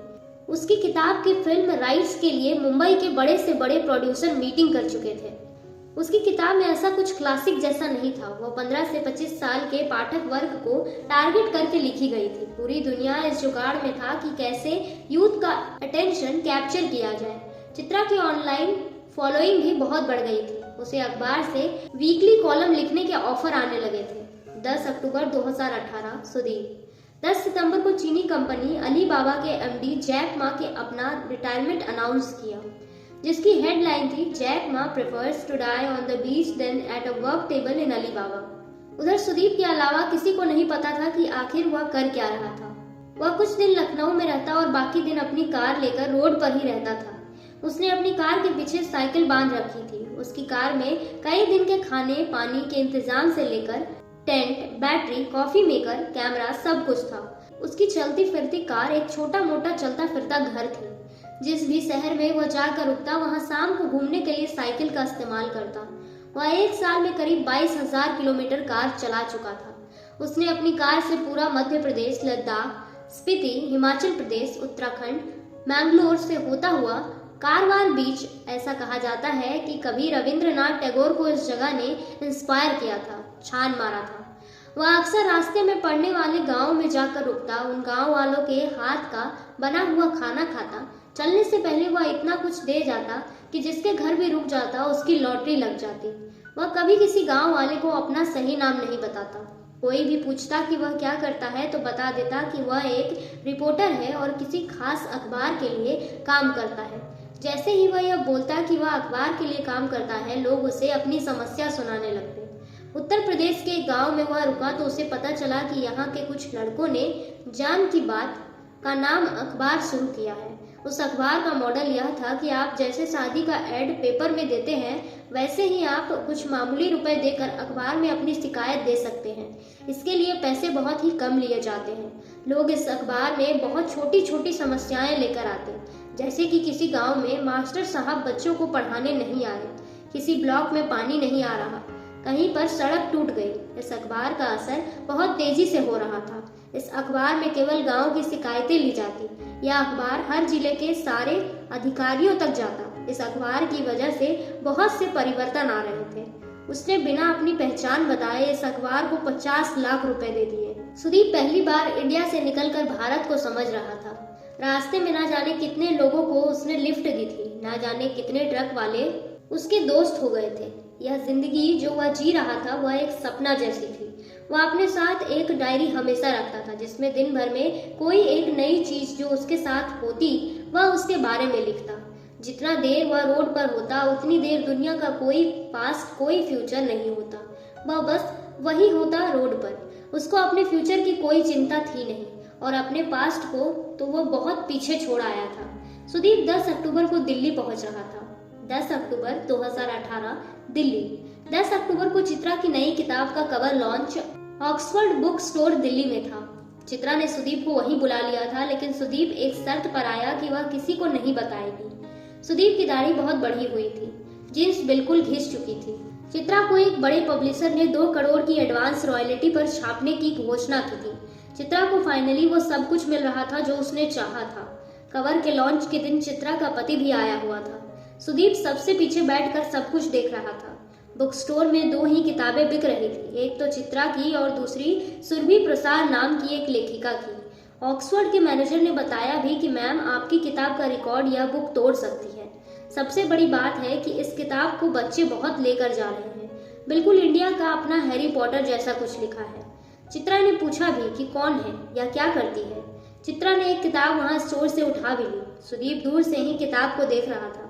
किताब के कवर पर सुरभि पराशर के बारे में कोई भी जानकारी नहीं थी, ना ही ईमेल एड्रेस या वेबसाइट, कुछ भी नहीं। प्रोग्राम के बाद किताब पर ऑटोग्राफ करते करते चित्रा को काफी देर हो गई। सुरभि पराशर की किताब सेल्फ से कम होते जाती देख चित्रा को थोड़ी उलझन भी हो रही थी। रात में चित्रा के लिए इंडिया इंटरनेशनल सेंटर IIC में उसके पब्लिशर ने पार्टी रखी थी जिसमें शहर के बड़े बड़े लोग आने वाले थे। यह प्लान चित्रा को पता ही नहीं था। सुदीप का IIC जाने का बिल्कुल भी मन नहीं था। चित्रा ने थोड़ा इंसिस्ट किया, लेकिन जब देखा कि सुदीप का बिल्कुल भी मन नहीं है तो उसने ज्यादा जबरदस्ती नहीं की। चित्रा ने सुदीप को अपने घर पर रुकने के लिए कहा और घर की चाबी दे दी। चित्रा किसी तरह से पार्टी से जल्द फ्री होकर 11:30 अपने घर पहुंची। सुदीप चित्रा की टेबल पर बैठा अकेले पी रहा था। उसने टेबल पर पड़ी हुई चित्रा की अगली किताब की मैन्युस्क्रिप्ट पर लाल पेन से 10 जगह निशान लगा दिए थे। कमरे में घुसते ही चित्रा ने सुदीप को जोर से गले लगा लिया और 10 बार सॉरी बोला। सुदीप ने भी उतनी ही जोर से चित्रा को गले लगाया और पूछा, अब खुश हो अपनी जिंदगी से? नाम वाम पेज 3 हो गई हो? चित्रा ने जवाब नहीं दिया, बस सुदीप को गले लगाए रही। वह खुश थी, उन दोनों की हथेलियां खुश थी। चित्रा का घर खुश था, चित्रा के होठ खुश थे। वो सुदीप से बात करके अपने आप को थकाना नहीं चाहते थे। सुबह उठने पर सुदीप ने बताया कि उसने चित्रा की नई किताब पढ़ ली है और निशान लगा दिया है। वह उतने हिस्से दोबारा देख ले एक बार। चित्रा ने पूछा, कैसी लगी किताब? सुदीप ने जवाब दिया कि उसको सबसे अच्छी पहली वाली किताब लगी थी। अगर वो 10 थी तो ये केवल 4 है। चित्रा थोड़ा डिसअपॉइंट हुई। इतने में उसको कुछ याद आया। उसने अपने बैग से सुरभि पराशर की किताब निकाली और सुदीप को बताया कि यह किताब बहुत चल रही है, मौका लगे तो इसको पढ़कर बताना कि क्यों इतने लोग पढ़ रहे हैं। किताब देते हुए चित्रा ने बोला भी कि 500 पन्ने की है। इतने पन्ने की किताब कैसे पढ़ रहे हैं लोग? वह तो जानबूझकर पतली किताब लिखती है, लोगों के पास इतना टाइम कहाँ है। सुदीप ने नई किताब पढ़ने वाली बात टाल दी। इसके बाद उसने बताया कि वह पिछले 1 साल में कितना घूमा है और उसने क्या क्या किया है। चित्रा को सुदीप के आवारा भटकने वाली लाइफ इतनी सही लगी कि तय हुआ कि सुदीप और चित्रा अगले 10 अक्टूबर को एक रोड ट्रिप साथ करेंगे। सुदीप कई दिनों से लगातार ड्राइव करके दिल्ली पहुंचा था। कार की सर्विस भी ड्यू हो गई थी, इसलिए सुदीप ने थोड़े दिन दिल्ली में ही रुकने का प्लान किया। इतने सालों की मुलाकात में सुदीप पहली बार चित्रा के लिए लद्दाख से छोटे छोटे रंग बिरंगे झंडे लेकर आया था। चित्रा ने तुरंत ही उसको अपनी पढ़ने लिखने वाले टेबल पर लगा दिया। चित्रा रात में लिखने बैठती तो सुदीप उसके लिए कॉफी बना देता। सुदीप अपने लैपटॉप में रास्ते भर में खींची हुई फोटो को एक साथ लगाता। सुदीप के मोबाइल पर दिन भर में मुश्किल से ही कोई कॉल आता। उधर चित्रा के पास किसी न किसी लिट फेस्ट में जाने के लिए लगातार कॉल आते। 2 दिन तक घर से ना निकलने के बाद सुदीप और चित्रा कैनॉट प्लेस खाने पीने के लिए निकले। वहां पर वे आराम से घूम रहे थे कि इतने में चित्रा को कोई रिपोर्टर पहचान गया। हालांकि सुदीप अपना लुक इतना बदल चुका था कि उसका पहचान में आना लगभग असंभव था। सुदीप का उस रिपोर्टर से हल्का सा झगड़ा हुआ, लेकिन इसका कोई फायदा नहीं था। 2 दिन बाद अंग्रेजी न्यूज़पेपर की हेडलाइन थी, Chitra Pathak is dating an unknown man with beard. Hindi newspaper की हेडलाइन थी, चित्रा पाठक एक अनजान शख्स के साथ घूमते हुए पाई गई। सुदीप ने जब यह हेडलाइन पढ़ी तो बहुत देर तक हंसता रहा। दोनों को ही इन सब चीजों से फर्क नहीं पड़ता था। उन्होंने साल भर की अधूरी बातों का कोटा पूरा किया। सुदीप यहाँ से नॉर्थ ईस्ट की तरफ रोड ट्रिप पर निकलने वाला था। एक बार के लिए चित्रा ने सोचा कि वह साथ चले, लेकिन किताब की डेडलाइन की वजह से वह निकल नहीं पाई। सुदीप ने चलने से पहले चित्रा से कहा, वैसे तो ऐसा होगा नहीं, लेकिन अगर कभी शादी का सीन बना तो वो चित्रा से ही शादी करेगा। चित्रा ने मजाक में जवाब दिया, अब मैं नहीं करने वाली तुमसे शादी। 1 साल पहले बोलते तो कर लेती। जब से वे मिले थे ऐसा पहली बार हुआ था कि वे इतना लंबा एक दूसरे के साथ रुके थे। लेकिन इतना लंबा रुकने के बाद भी सुदीप को दिल्ली से जाते हुए यही लग रहा था कि वह एक ही दिन रुका। चित्रा चाहती तो बहुत थी कि सुदीप को कुछ दिन रोक ले। सुदीप भी कुछ दिन रुकना चाहता था। चित्रा ने कभी पूछा ही नहीं, सुदीप ने कभी सोचा ही नहीं कि चित्रा के साथ ज्यादा दिन भी गुजारे जा सकते हैं। चित्रा कहीं न कहीं सुदीप पर आकर ठहर गई थी। कुछ अच्छा बोलो, या चित्रा ने सुबह कॉफी पीते हुए तब कहा था जब सुदीप बहुत देर तक बिना कुछ बोले अखबार में मुंह गड़ाए हुए था। सुदीप पर इस बात का कोई असर नहीं हुआ था। चित्रा ने पेपर खींच लिया और बोली, कुछ अच्छा बोलोगे या बस बोर करते रहोगे? मैं तुम्हारी नॉवेल का किरदार थोड़े हूँ यार कि हमेशा कुछ ना कुछ बोलते ही रहूंगा। सुदीप ने अखबार वापस खींचते हुए कहा, कुछ तो बोलो यार प्लीज। तो सुनो, कुछ रोमांटिक ट्राई करता हूँ। करो। तुम्हारे साथ दिल्ली खूबसूरत लगती है। दिल्ली ऐसी लगती है जैसे रात में फ्लाइट लेते हुए टिमटिमाता हुआ एक छोटा आसमान नीचे दिखता है। आसमान हमें उन सारी ख्वाहिशों को देखने की आंखें देता है जो जमीन पर बेकाम की बातों में उलझी रहती है। बस अब आगे कुछ मत बोलना। चित्रा सुदीप की ओर देखने लगी। वह इस मोमेंट को फ्रीज करने की नाकाम कोशिश कर रही थी। उस वक्त दोनों चुप थे, लेकिन दिल्ली शहर, सुदीप का हाथ, चित्रा की उंगलियां सब कुछ शोर कर रहे थे। यह खुशी और उदासी के बीच में एक बहुत छोटी सी खाली जगह थी। चित्रा सोशल मीडिया की अपनी हर तस्वीर में जितना खुश दिखती थी, अगर उसका 5% भी सही में खुश होती तो सुदीप कभी उसकी जिंदगी में इतना लंबा टिका ही नहीं होता। इसके बाद सुदीप ने चित्रा से कुछ नहीं बोला, लेकिन चित्रा के जाने के बाद अपनी डायरी में नोट कर लिया कि अगले साल वह चित्रा को लिखकर सरप्राइज देगा। उसने डायरी में लिखा, हमें हमेशा आसमान होने का सोचना चाहिए। आसमान के उस तरफ इसलिए कभी नहीं दिखता क्योंकि कोई यह चाहता ही नहीं कि हम अपना आसमान खोज पाए। मैं तुमसे सब बोल देता हूँ, तुम मुझसे सब बता देती हो। यह बात मुझे कुछ खास नहीं लगती। हम सब अपनी जिंदगी में ऐसे 2-4 लोगों से टकराते ही हैं। इतनी बातें तुम्हें बोलने का मन नहीं करता। तुम्हें पता ही है कि कहीं किसी पहाड़ पर किसी कमरे की खिड़की के पास वाली छोटी सी टेबल हमारे पैर पर पैर रख कर जी भर सुस्ताने का इंतजार कर रही है। आखिरी बात, प्यार तुम्हें होगा नहीं क्योंकि तुम मेरे जैसी हो, और यही मेरा डर है। कुछ साल कभी कभी 1 मिनट के जैसे तेजी से फिसलते जाते हैं। यह वही साल था। 1 साल बाद 10 अक्टूबर 2019 की शुरुआत में सुरभि पराशर की दूसरी किताब आई और चित्रा की तीसरी किताब आई। दोनों किताबों ने धूम मचा दी। इस बीच चित्रा को इंग्लिश के सबसे बड़े पेपर ने 15 दिन में एक आर्टिकल लिखने का ऑफर दिया। वह तुरंत तैयार हो गई। उसके आर्टिकल बहुत ही खतरनाक, बहुत ही कंट्रोवर्शियल होते थे। उधर बिना किसी पीआर, बिना किसी मार्केटिंग के सुरभि पराशर की किताबें बिकती जा रही थी। बच्चों ने जैसे हैरी पॉटर को छोड़कर सुरभि पराशर को पढ़ना शुरू कर दिया था। सुरभि का कभी कोई इंटरव्यू नहीं आया था। चित्रा की किताब अगर 30 लाख बिकती तो सुरभि की 20 लाख, लेकिन यह भी बहुत अधिक था। यह जानते हुए कि सुरभि पराशर कभी किसी इवेंट में नहीं जाती, कभी कोई मार्केटिंग नहीं करती। चित्रा ने पिछले साल 10 अक्टूबर को ही अपनी किताब अनाउंस की थी और वो किताब बहुत चली थी।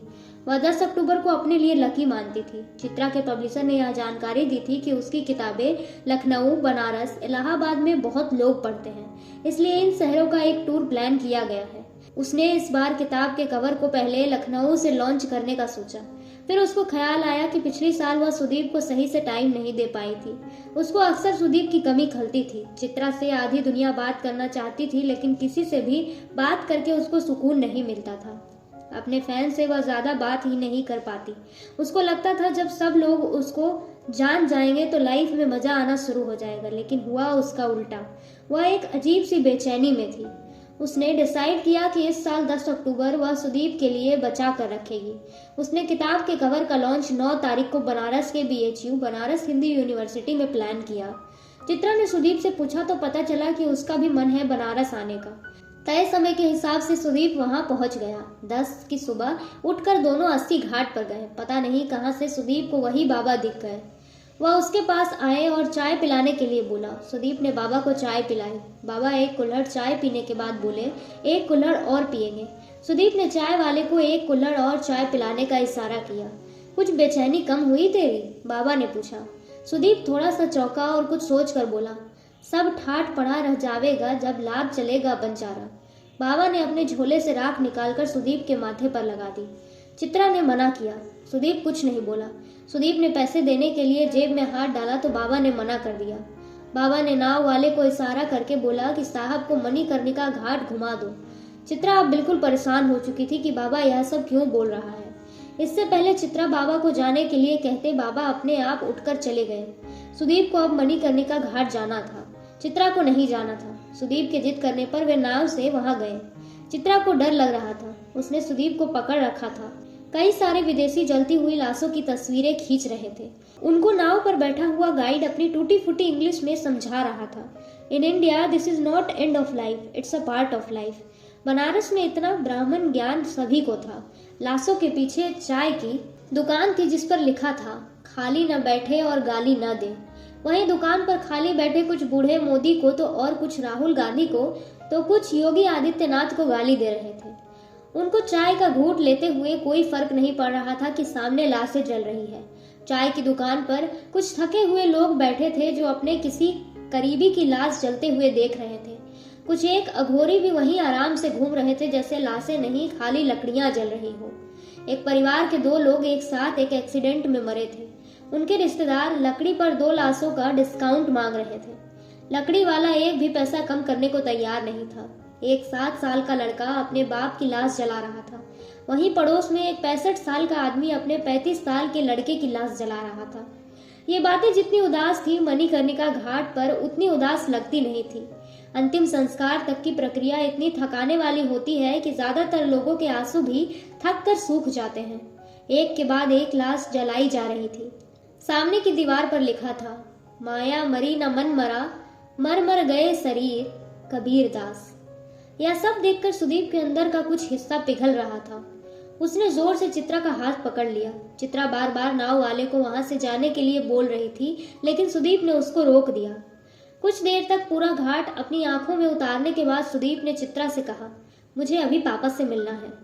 वहां से निकलते ही सुदीप और चित्रा लखनऊ के लिए निकल गए। उनको लखनऊ पहुंचने में शाम के करीब 7 बज गए। पूरे रास्ते उनकी आपस में बहुत कम बात हुई। वे आपस में इतनी बातें कर चुके थे कि उनको एक दूसरे की खामोशी खलती नहीं थी। पापा ने सुदीप की पसंद के हिसाब से खाना बनवा दिया था। सुदीप ने पापा और चित्रा को सामने बिठाया और टेबल पर सुरभि पराशर की किताब रखते हुए बोला, आप दोनों से मैं कुछ छिपाना नहीं चाहता, ये मैंने लिखी है। चित्रा कुछ रिएक्ट करती इससे पहले ही पापा ने कहा, मुझे लगा ही था ये तू ही है। चित्रा ने चौंकते हुए पूछा, क्यों लगा था आपको? सुदीप के पापा ने सुदीप की माँ की फोटो की तरफ देखते हुए कहा, क्योंकि सुदीप की माँ का नाम सुरभि पराशर है। सुदीप अपने पापा से गले लगकर बच्चों जैसा रो रहा था और चित्रा उन दोनों को देखकर। सुदीप ने पापा के गले लगे हुए ही कहा, माँ के जाने के बाद मैं आपसे नफरत करने लगा था, मुझे माफ कर दीजिए। मैं हमेशा आपसे भागता रहा, अपने घर से भागता रहा। अब इस बात के बोझ के साथ जी नहीं पा रहा था।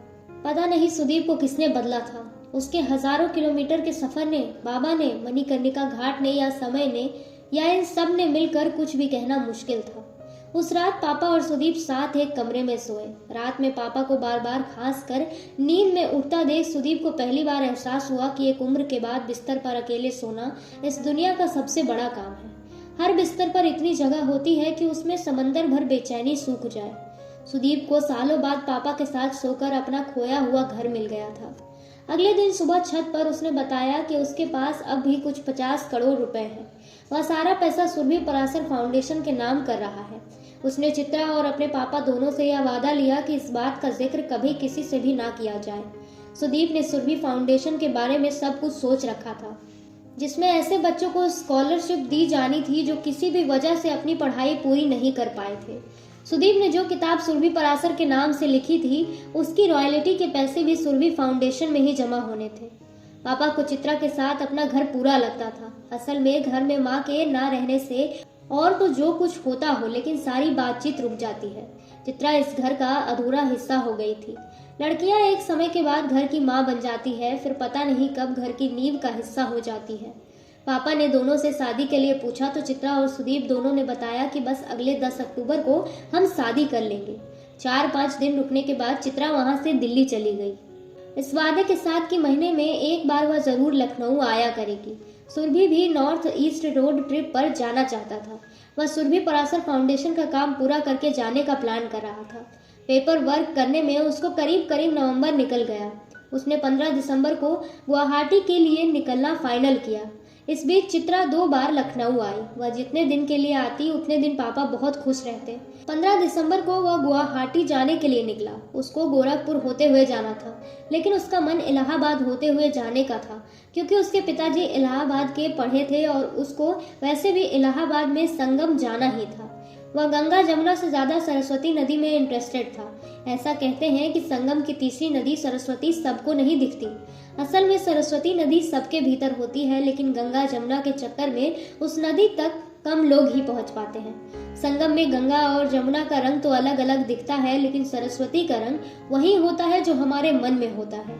सुदीप बहुत देर संगम में बैठकर अपने मन की सरस्वती को ढूंढता रहा। सुदीप की अगली मंजिल गोरखपुर थी, लेकिन संगम में ज्यादा देर रुकने की वजह से गोरखपुर पहुंचने में रात हो गई थी। दिसंबर के मौसम में अच्छा खासा कोहरा था, इसलिए आदत के मुताबिक वह अंधेरा होने से थोड़ा सा पहले गोरखपुर के रास्ते बस्ती शहर से थोड़ा सा आगे एक गांव में घुस गया। उसने पगडंडी में घुसते हुए ध्यान नहीं दिया, वह कई किलोमीटर अंदर आ चुका था। कोहरे की वजह से चलना मुश्किल होता जा रहा था। जिस गांव में वह रुका वह बहुत पिछड़ा था। वहां बिजली थी भी तो आ नहीं रही थी। इस गांव में लालटेन जलाकर पंचायत चल रही थी। उसने शुरू में पंचायत पर ज्यादा ध्यान नहीं दिया। गांव के सभी लोग पंचायत में थे। उसने कभी पंचायत होते देखा भी नहीं था, इसलिए एक कुएं के पास अपनी कार खड़ी करके वह पंचायत देखने पहुंच गया। पंचायत में अच्छा खासा शोर शराबा, गाली गलौज चल रही थी। माहौल में अच्छी खासी गर्मी थी। उसको वहां रुकना ठीक नहीं लगा, लेकिन वहां कोने में करीब 20 साल की एक लड़की को रोता देखकर वह रुक गया। उस लड़की के साथ उसके माता पिता भी नीचे बैठे हुए थे, जो बार बार पंचों के पैर छूकर कुछ विनती कर रहे थे। अपने कपड़ों से वह कहीं से भी गांव वाला लगता नहीं था। वह पीछे जाकर बैठ गया। गांव वाले भोजपुरी में बात कर रहे थे। उसने एक लड़के से समझना चाहा कि आखिर हुआ क्या है, यह लड़की इतना रो क्यों रही है। लड़के ने बताया कि ठाकुर साहब के लड़के ने इस लड़की के साथ जबरदस्ती की है। लड़की छोटी जात की है, लड़की अब पेट से है। पंचायत ने फैसला लिया है कि ठाकुर साहब इस लड़की को 11,000 रुपए दे और पूरे गांव को खाना खिला दे तो बरी हो जाएंगे। लड़की वाले इसलिए रो रहे हैं कि उनकी बिन ब्याही माँ बनी लड़की से अब कोई शादी नहीं करेगा। लड़की के परिवार वाले पैसा बढ़वाने के लिए गिड़गिड़ा रहे हैं। सुदीप ने यह सुना तो उसके पैर से नीचे से जमीन सरक गई। उसको अपने अकाउंट में पड़े हुए पैसों से इतनी नफरत कभी नहीं हुई थी। वह अपने आप को कंट्रोल नहीं कर पाया। उसने सामने जाकर बोल दिया कि वह पत्रकार है। उसको लगा था कि वह इस परिवार को पुलिस के पास ले जाएगा। सुदीप के अपने आप को पत्रकार बताते ही पूरी पंचायत में खलबली मच गई।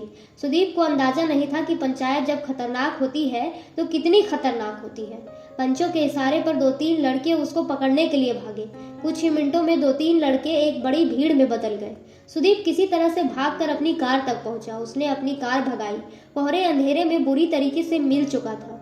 इधर कुछ लोग मोटरसाइकिल से उसका पीछा करने लगे। 1-2 पत्थर उसकी कार का शीशा तोड़ चुके थे। सुदीप जितनी तेज कार भगा सकता था भगा रहा था। हाईवे से आती हुई हॉर्न की आवाज से उसको अंदाजा लगा कि हाईवे अब ज्यादा दूर नहीं है। 1-2 पत्थर उसके बिल्कुल पास से होकर गुजर चुके थे। सुदीप जिस वक्त पगडंडी से बाहर निकला, ठीक उसी समय एक ट्रक ने उसको टक्कर मार दी। ट्रक वाले की गलती नहीं थी। कोहरे में किसी को भी धोखा हो सकता था।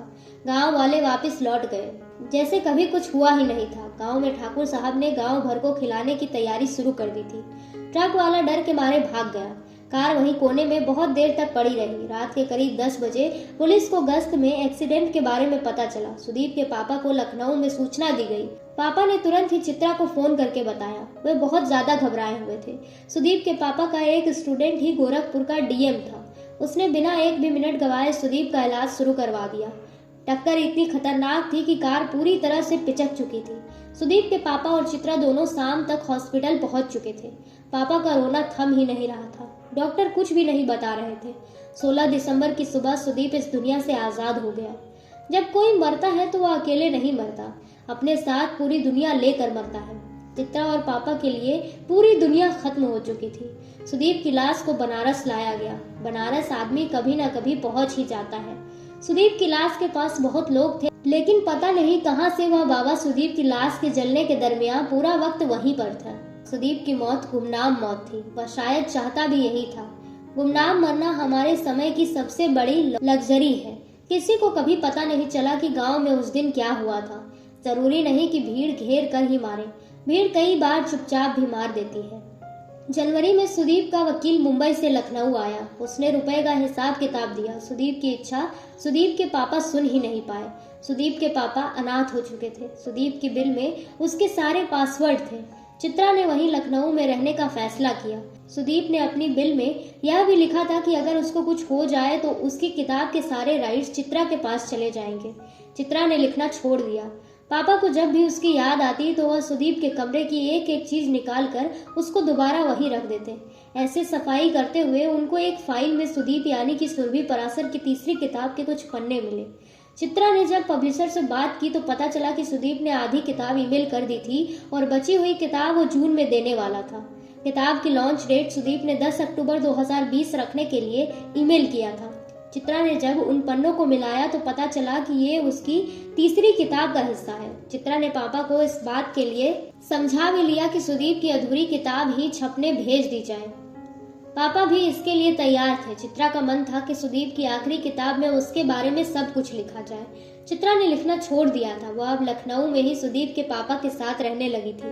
पापा जब चित्रा को देखते तो उनको सुदीप की और याद आती। उन्होंने एक दिन चित्रा से कहा, बेटा तुम यहाँ से जा सकती हो, मेरे चक्कर में तुम अपनी लाइफ वेस्ट मत करो। चित्रा को सुनकर थोड़ा बुरा भी लगा। उसने पापा को समझाया भी कि उसको कोई दिक्कत नहीं है और वह कहीं नहीं जाएगी। इस बार पापा ने यह शर्त रखी कि अगर तुम नहीं जाओगी तो तुमको वैसे ही रहना होगा जैसे कि सुदीप हमारे साथ हो। यह बोलकर पापा की और यह सुनकर चित्रा की आंखें गीली हो गई। चित्रा ने कहा, पापा नहीं हो पाएगा मुझसे। पापा नहीं माने। वह बिल्कुल जिद पर अड़ गए कि वह लिखना ना छोड़े। सुदीप के पापा ने चित्रा को समझाया कि सुदीप की माँ के ना रहने पर वह सबसे ज्यादा उनसे लड़ना मिस करते हैं। पापा ने पुराने सारे कैसेट रखे हुए थे जो सुदीप की माँ को पसंद थे। चित्रा ने पापा की बात मानकर अपनी जिंदगी को आसान करना शुरू किया। उसने लिखना शुरू किया और सुदीप की बची हुई किताब पूरी कर ली। साल 2019 से चित्रा को लाखों शिकायतें थी, लेकिन 10 अक्टूबर को वह सुदीप के साथ थी। उस एक दिन की शिकायत नहीं थी। एक साल बाद 10 अक्टूबर 2020 press conference Delhi. Press conference में चित्रा पाठक के इस खुलासे से कि उसने सुदीप पराशर की किताब लिखी है, सब लोग सकते में आ गए। चित्रा ने अपने बैग से सुदीप यानी कि सुरभि पराशर की तीसरी किताब सबको दिखाई। यह भी बताया कि किताब अब से 1 हफ्ते बाद मार्केट में आ जाएगी। इस किताब पर सुरभि पराशर का नाम तो होगा ही, साथ में सुदीप यादव भी लिखा होगा।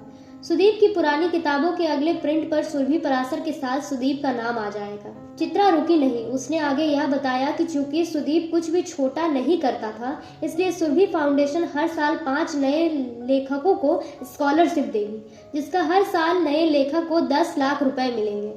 लोगों के मन में अब भी हजारों सवाल थे। कोई चित्रा और सुदीप के रिश्ते के बारे में पूछ रहा था तो कोई सुदीप के बारे में। सैकड़ों सवालों को वैसे ही छोड़कर चित्रा प्रेस कॉन्फ्रेंस से निकलकर सीधे एयरपोर्ट चली गई। चित्रा का पीछा एयरपोर्ट तक कई रिपोर्टरों ने किया। वहां से उसने बनारस की फ्लाइट ली। 10 अक्टूबर 2020 शाम 5 बजे 80 घाट बनारस। चित्रा बनारस की घाट पर जाकर अकेले बैठ गई। सूरज डूबने को है। बनारस को सोने में अभी वक्त है। नाव अकेली है, चित्रा अकेली है। बनारस अकेला है। बनारस की हर एक गली अकेली है। बनारस का हर एक घाट अकेला है। चित्रा को वही नाव वाला दिखा जो 10 साल पहले मिला था और पिछले साल सुदीप के साथ भी मिला था। पूरा घाट बिल्कुल सुनसान देखकर चित्रा भी चौंकी कि वह सपना देख रही है या सच। वह उस नाव वाले को पास बुलाकर नाव में बैठी। नाव वाले ने पूछा, पिछली बार आपके साथ वो साहब आए थे ना, जिन्होंने बाबा को रुपए दे दिए, वो नहीं आए? चित्रा ने इसका कोई जवाब नहीं दिया। नाव चलना शुरू ही हुई थी कि इतने में वही बाबा आकर नाव में बैठ गए। जिसको सुदीप ने पैसे दिए थे। नाव वाले ने बाबा को भगाने की कोशिश भी की, लेकिन चित्रा ने ऐसा करने से मना कर दिया। बाबा ने चित्रा को देखकर कुछ नहीं कहा, वह बस आकर बैठ गए। चित्रा नाव से आगे बढ़ती जा रही थी और अपने पीछे वह सारे रास्ते छोड़ती जा रही थी। जहां जहां वह भटकी थी, नाव पर बैठा मलाह कुछ बात करने की कोशिश कर रहा है, लेकिन चित्रा को कुछ सुनाई नहीं पड़ रहा था। बाबा कुछ बोले जा रहे थे। जब उन्होंने देखा कि चित्रा उनकी बातों पर ध्यान नहीं दे रही है, तो वह चित्रा को करीब करीब झकझोरते हुए बोले, महादेव भोलेनाथ को अर्धनारेश्वर बोलते हैं, जानती हो? चित्रा चुप रही, लेकिन उसने बाबा की आंख में देखा। उसको बाबा की आंख देखकर लगा कि ये बाबा की नहीं, सुदीप की आंखें हैं। चित्रा को कुछ समझ नहीं आ रहा था, वह उन आंखों में देखती रही। बाबा ने बोलना शुरू किया, हर आदमी में एक औरत और हर औरत में एक आदमी होता है। हर आदमी अपने अंदर की अधूरी औरत को जिंदगी भर बाहर ढूंढता रहता है, लेकिन वो औरत बड़ी मुश्किल से मिलती है।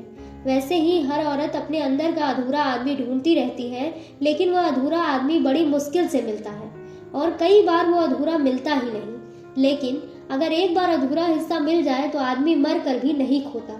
तो ध्यान से देख, वो कहीं नहीं गया, तेरे अंदर है, आधी तू आधा वो। इसके बाद लेखक कुछ कहना चाहते हैं।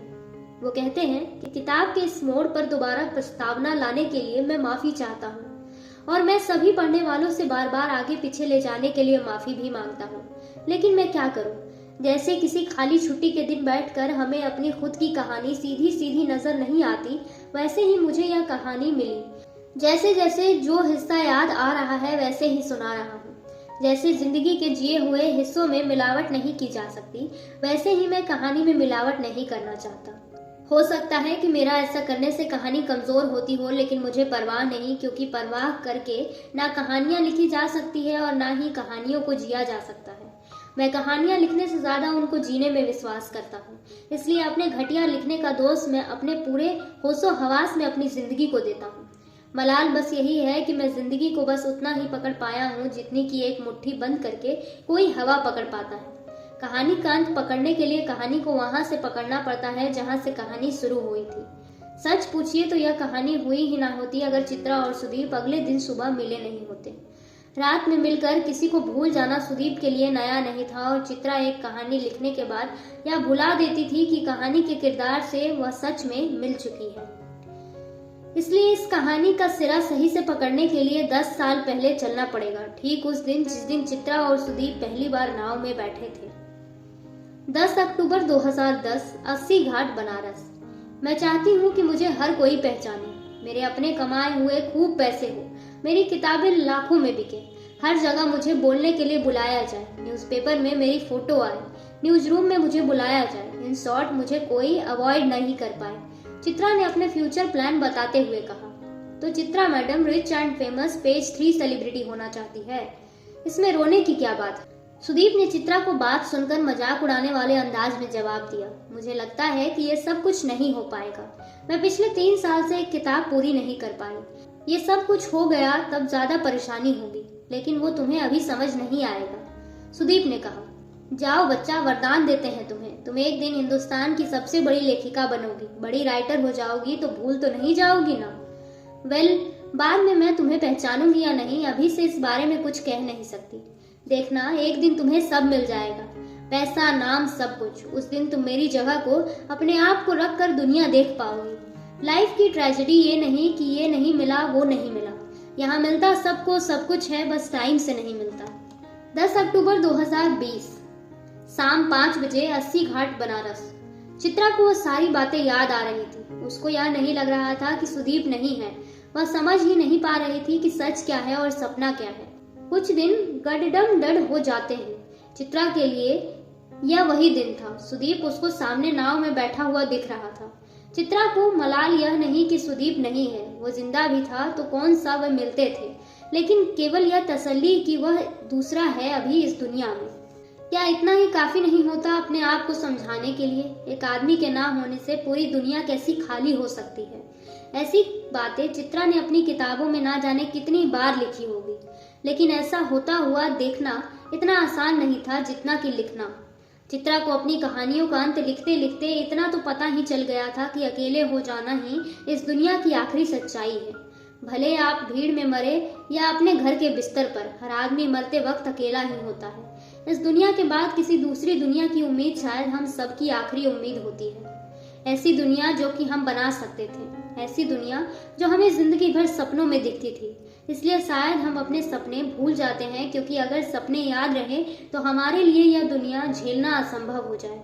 इसके बाद पूरे रास्ते बाबा ने कोई बात नहीं की। नदी पार होने के बाद बाबा ने वैसे ही रेत उठाकर हवा में उड़ा दी। चित्रा ने आगे कभी कोई अगली किताब लिखी या नहीं लिखी, इसका फैसला मैं आप पर छोड़ता हूँ। सुदीप होता तो वह यही चाहता कि वह किताबें लिखे और किताब पर स्टाइल में साइन करे, with love, luck and light, Chitra. Sudeep के पास जाने से पहले इतना मौका था ही नहीं कि वह कोई वादा ले पाए कि चित्रा कभी लिखना नहीं छोड़ेगी।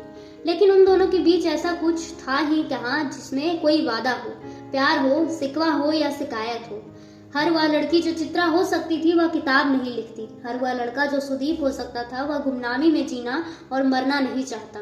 दुनिया वैसी उदासी नहीं चाहती, जिंदगी अकेलापन नहीं चाहती, कोई वैसा कुछ नहीं चाहता जैसा होता है। चित्रा और सुदीप जैसे हम शापित लोग हैं। हमारा नाम, पता, पहचान, शक्ल, जिंदगी सब कुछ शाप है। मैं भी कहानी ऐसे खत्म नहीं करना चाहता, लेकिन मेरे हाथ से ये दोनों बहुत पहले ही छूट गए थे। मैंने सुदीप और चित्रा की कहानी क्यों लिखी, इसका कोई जवाब नहीं है, सिवाय इसके कि सुदीप और चित्रा के बीच ऐसा रिश्ता था जिसका नाम प्यार या दोस्ती रखा जा सकता हो। मैं इतना अच्छा नहीं लिखता कि इस रिश्ते का कोई नाम गढ़ सकूं, या मैं कोई किताब या फिल्म का नाम बता सकूं कि चित्रा और सुदीप उस कहानी के किरदार जैसे थे। हम सब के अंदर का एक हिस्सा चित्रा और सुदीप जैसा ही है, जो किसी के जैसा नहीं है, जो किसी के जैसे जीना नहीं चाहते थे।